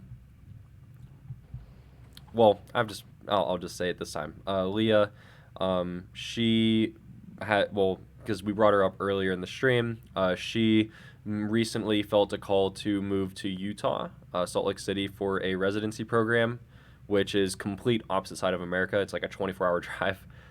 So she is away from her family, she's away from her friends, everything that she knows, and she's all doing this because she felt a call from God to pursue this residency program. You know, God's blessed her in a lot of ways since she's been there, but it's very hard on her. She has a lot of hard things that are going on. There's not a lot of Christians in the area. It's a very harsh residency program. It's through a hospital. A lot of really horrible things she's had to see. It's just really hard, especially being homesick away from family and friends and everything. So we really want to be praying for her during this time as well. And I just saw in the chat, Emma has one as well. I could use some prayer for my battle against cancer. I've had Hodgkin's lymphoma for quite a few years, and it's been affecting my ability to breathe at times. Prayer for wisdom on how to fight it, and that all begin to improve would be greatly appreciated. Absolutely. Emma, I want to ask you real quick. I don't want to put that in the Discord without your permission. But with your permission, would you want to put that into our Discord, or would you want me to type that in our Discord so more people could be praying for it? That's completely up to you. If you only want that to be something here, we'll leave it here. But if you want, you can put that in our Discord prayer requests, or I could put that in our Discord prayer requests. That's completely up to you. You can let me know on that. But yeah, I mean, like I said, I just didn't want to do that without your permission. But yeah, if you want to, absolutely. And then we can have it on our prayer request chain. I can be praying for it every week on the channel, and everybody else can be praying for it as well. But yeah, no, I mean, it's no problem. This is what we're here to do. You know, we're here to make a community that does stuff like this for each other. You know, this is what we do. So, but yeah, so I guess let's go pray real quick for all of this stuff and for everything else. So Father in heaven, I thank you so much for today. I thank you so much for gathering all of us here to be able to have this amazing time. I know we are very late today, but I've had a very good time, and I hope that everybody else has too. My night has certainly been blessed, and I hope that everyone else who has been here tonight has also had a blessed night. I thank you so much for all of the learning that happened today. I certainly learned quite a bit, and I feel like quite a few other people seem to learn some stuff too, and I thank you so much for that. That's why I'm here. I know that I don't know everything, and there's other people out there that know more than I do on a lot of things, and I want to be able to learn, and I pray that other people do too when they come here. I thank you for the community that we had here tonight, that we had such a good time, and I hope that everybody was blessed here. And I pray as we go out into our week ahead with school and work and everything else, that you would be with us, helping us and guiding us through everything. And God, I just pray for all of the prayer requests in our Discord and on our community on Twitch. I just pray for each and every single one of these things that we've lifted up to you. I pray that you will be with each scenario and each person in each situation, attending to them in each of the individual and unique ways that they need it. Comforting people who need comforted, providing deliverance and healing for people who need it. Certainly, we have a lot of people with medical conditions and sickness that need lifting up. We have plenty of people who need healing and prayer for these tragedies that are going on in the world. Some people who need reassurance, and we also have some praises as well. And I just pray that you will be with each and every single one of these things. I thank you so much for tonight, and I thank you for meeting us here in this conversation and for being here among us. Pray all of these things in your name. Amen. Amen. Among Us. I know. I think it. I wish I apologize. I wish. I apologize. That was uncalled for. I wish I could say that I don't think the same thing when No. I say it. No, my mind will never be the same. No. I mean, like I said, I think the same thing. Like, I'm not even kidding whenever I say that. I genuinely thought the same thing when I said Among Us. Like, because I use that a lot in prayer. I just do. And, like, even before Among Us was a thing, I used thank you for being among us in prayer quite a bit. And it just so happened that it became a meme. And now whenever I say... Yeah, and like every week. And it was just a habit of mine, so I keep saying it because it was a habit, and I think it's a good sentiment, but now it's, like, kind of corrupted whenever I say it. And I always think about that whenever I say it, too. I'm not even kidding when I say I thought of it, too. But yeah, oh my gosh. It's been a while since we played Among Us on the channel. Oh my gosh. I missed that. That was fun. But, so, speaking of, there's a lot of games we played on this channel. And there were a lot of people who really liked some of them. Minecraft was one that a lot of people liked. Clash Royale was another one that a lot of people liked as well. As a result, even though we haven't been streaming those in a little while, we have decided that we are going to keep those going off stream. Not led by me in the Discord. So if you guys want, a lot of you guys already know this. A lot of you guys I know have already played on the Minecraft world. We have quite a few people that have. But if you want to join, we actually have a public Minecraft server that anybody can join in as part of this community. It is in our Discord, in the Minecraft channel. It is the pinned comment. And it is actually crossplay between Java and Bedrock versions. So it doesn't matter what version of Minecraft you're playing on, you can join it. It's a really fancy plugin we have that allows it to work. So if you want to join in, that Minecraft server is public all the time. But we also specifically have a Minecraft Monday night that is being run by Cole. Hello. So he is running on Monday nights. There is a Minecraft Monday night that is going on. You said 7:30 you're going to be doing it now? Yeah, probably 7:30, 8 o'clock is about the time I want to run it. Yeah, so anytime between 7 to 8 p.m. Eastern Standard Time, like around the same time that we do stream, he's going to be doing Minecraft Monday. It's not going to be on stream. It's going to be in Discord. So you can actually join in on the general call and just chat and have a good time. It's completely open all the time for people who want to join in on that. We also have a Clash Royale clan as well. So Dietrich is the leader of that one, and he is trying to recruit a lot more people for that one and get more people involved in on that. Trying to fill that clan and having a good time on that. So if you have a Clash Royale account, or if you haven't played it in a while, maybe it's time to get back into it and join that Clash Royale clan. We're trying to fill it up, and that's a whole thing that we've got over there. Obviously, Clash Royale has its own chat system and friending system and everything, so that's all done on that. But we also have a Clash Royale chat in the Discord, so if you want to join the Clash Royale clan, that information is also in the Discord as well, in its respective channel. So we've got the Minecraft, thing going on with the Minecraft server that Cole does. We've also got the Clash Royale clan that Dietrich is the leader of as well. I am somewhat active in both of those. I try to be as much as I can with my crazy busy schedule. But if you enjoy what we've had here tonight on Twitch, we have the same schedule every single week. So if you want to come back for a Bible study, every single week on Wednesday nights at 8 p.m. Eastern Standard Time, we do Bible study streams where we go through another chapter of the Bible. We just went through Genesis, and we just started our Bible study of Exodus. We just did chapter 3, obviously, today, and we're going to be doing chapter 4 next week on Wednesday. So we always do that 8 p.m. Eastern Standard Time on Wednesday nights. Also, we do Tuesday night game nights as well. So every single Tuesday night at 8 p.m. Eastern Standard Time as well, we do game nights. We've actually been trying to beat Stardew Valley right now. That's been the current game we've been playing. We've been making some pretty good progress on that. Maybe within a couple weeks we'll have the community center finished, which will be pretty cool. But yeah, so Minecraft, Clash Royale, we've got the Discord. You can join in on that. I'll put the link in one more time for anybody who wants to join that.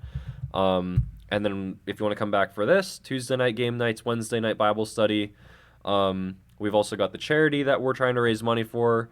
Lots of cool things going on, I guess. A lot of really awesome things that God has blessed us with the ability to do. So I will do what we always do when we end for the night, which, if you guys don't know, we always go raid another Christian channel. So last night we raided Kodo007, who's doing a worship night, which was really pretty cool. And he actually joined us tonight, which was awesome. I hope that we were able to bless his night. And everything. He's streaming right now too. Oh, he's streaming right now. Oh, Yep. Do you want to, Cole, do you want to copy paste his name into the Twitch chat real quick, actually, so we can give him a shout out again? We rated him last night, and I really loved what he had. He really had a great community. I loved his worship night idea, all that good stuff. So sorry, it's a black screen. I'm trying to pull up the Twitch real quick. Here we go. So here we go. You don't have a shout out command. Oh, is that something I actually have to do? I'm sorry. So here we go. What we do is every single time when not every single time we end stream, but quite a few times that we try to end stream, we try to do so by raiding another Christian channel. So like I said, last night we raided Kodo007, and he did worship night, which was really cool. But we're going to try and raid another Christian channel as well. So we go on, we Twitch, we search the Christian tag, and we sort low to high. And we kind of just look for... Oh, Super Mario Brothers Wonder. I was watching a YouTube video on that the other day. It actually looks... I thought I was kind of hating on Super Mario Wonder. Oh, I have such a bone to pick right now with that. Wait, really? I got to hear this. Oh, it's just for... Oh, my gosh. I'm livid. It's not over the actual game, but it's just over... Just Nintendo... Like, Do you know what the voucher is? The Nintendo voucher? I do not. Or maybe I've heard of it. Okay. It's the... If you have if you have the online membership, you can get a voucher, which is 2 games for $100, which you can save money because Zelda was like $70 plus a $60 game. Yeah. You can save a good $30 or $40 doing that. Yeah. I tried getting that, and they're like, "Oh, you can't buy this unless you have the online subscription." So I had to pay the $3.99 to get the subscription in order to pay more money to get the voucher, which I used to get Zelda, and then I've been holding on it. And I was like, "Oh, I might get Mario Wonder now," a couple months later. Yeah. And then I try and get it, and they're like, "Oh, you can't use your voucher because you're not currently an online subscriber." Oh my gosh. So I have to pay more money to subscribe to Nintendo Online so I can use the voucher that I paid $100 for. That's wild. It makes me livid. I'm done giving money to Nintendo. Dude, I swear, ever again. No, I don't care. I don't care anymore. I mean, I agree. I feel like Nintendo is constantly finding ways to screw over its consumer base. It's actually ridiculous. I really do. Their whole thing. Have you ever seen that meme thing? It's the Patrick and gosh, what's the villain, the mermaid man? Yeah, Manta Ray. And they're going back and forth, and it's like the meme with the wallet, and Manta Ray's the customer, and he's like, I'm a good, loyal paying customer, and I don't want to pirate your games, so why don't you just put them on the Switch, or at the very least, sell them at all, because you close down all your shops, and you don't make new copies, so there's literally no way for me to play your games unless I pirate them. Why don't you release them on the Switch? And Nintendo's like, that sounds like a great idea. And it just keeps going back and forth and back and forth. And then eventually it just comes down to the very end, and Patrick's like, nope, that sounds like a terrible idea. Why would we do that? And it's like Nintendo just hates their customers. Nintendo could make so much money. Nintendo could make so much money by putting They already do. I mean, they do, But like, if they put their DS games, 3DS games on the Switch or GameCube, like anything, they could put literally every Nintendo game on the Switch, and they'd make so much money. But people have to pirate them because, you know, they don't put them up.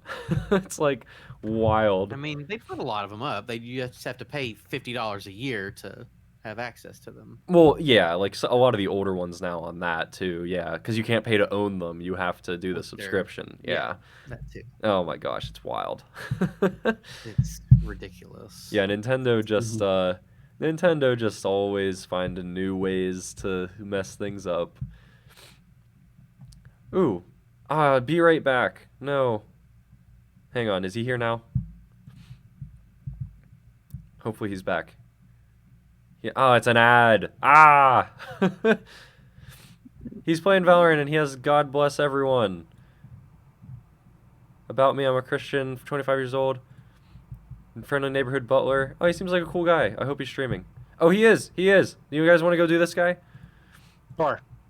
Look at this guy. I'm going to wait for the ad so we can... listen to them and vet people a little bit before you're... Yeah, I guess before that's you fair. go into it. Yeah, let me put this up. But that's... whatever. Good. Oh my, what did he do? That's how you Did roll. you not hear him? So, He nice was to meet just you. I'm absolutely VTuber. roasting Games. Jet Enjoy saying the content. Non-stop. 25 years old. They're just trash talking the entire time. Be nice to one another. Do not show legs. Alright, what do you guys think? Round in the half. Yeah. If you want I'm down for whatever you say, He's Loki. trash talking Jet and everything. And he was just going at it like back and forth over and over, just talking God so bless much everyone. VTuber English. stuff. I was like, all right, TV someone Christian, either Christian you know gamer. peed Alright. in your cereal or you know you have father Don't go too issues. far. Oh, we're not gonna be able to crush a follower goal again tonight That's like not we did last entirely night, wrong, but 'cause, oh like, well. hey, I don't blame him. I got dad issues. Sweet. So yeah. So I'll fill you guys in real quick on what we do. Whenever we go in and re-raid this chat, not really the shooters, but it's up to you. Well, we try. What we've been trying to do is we try to get like a wide variety.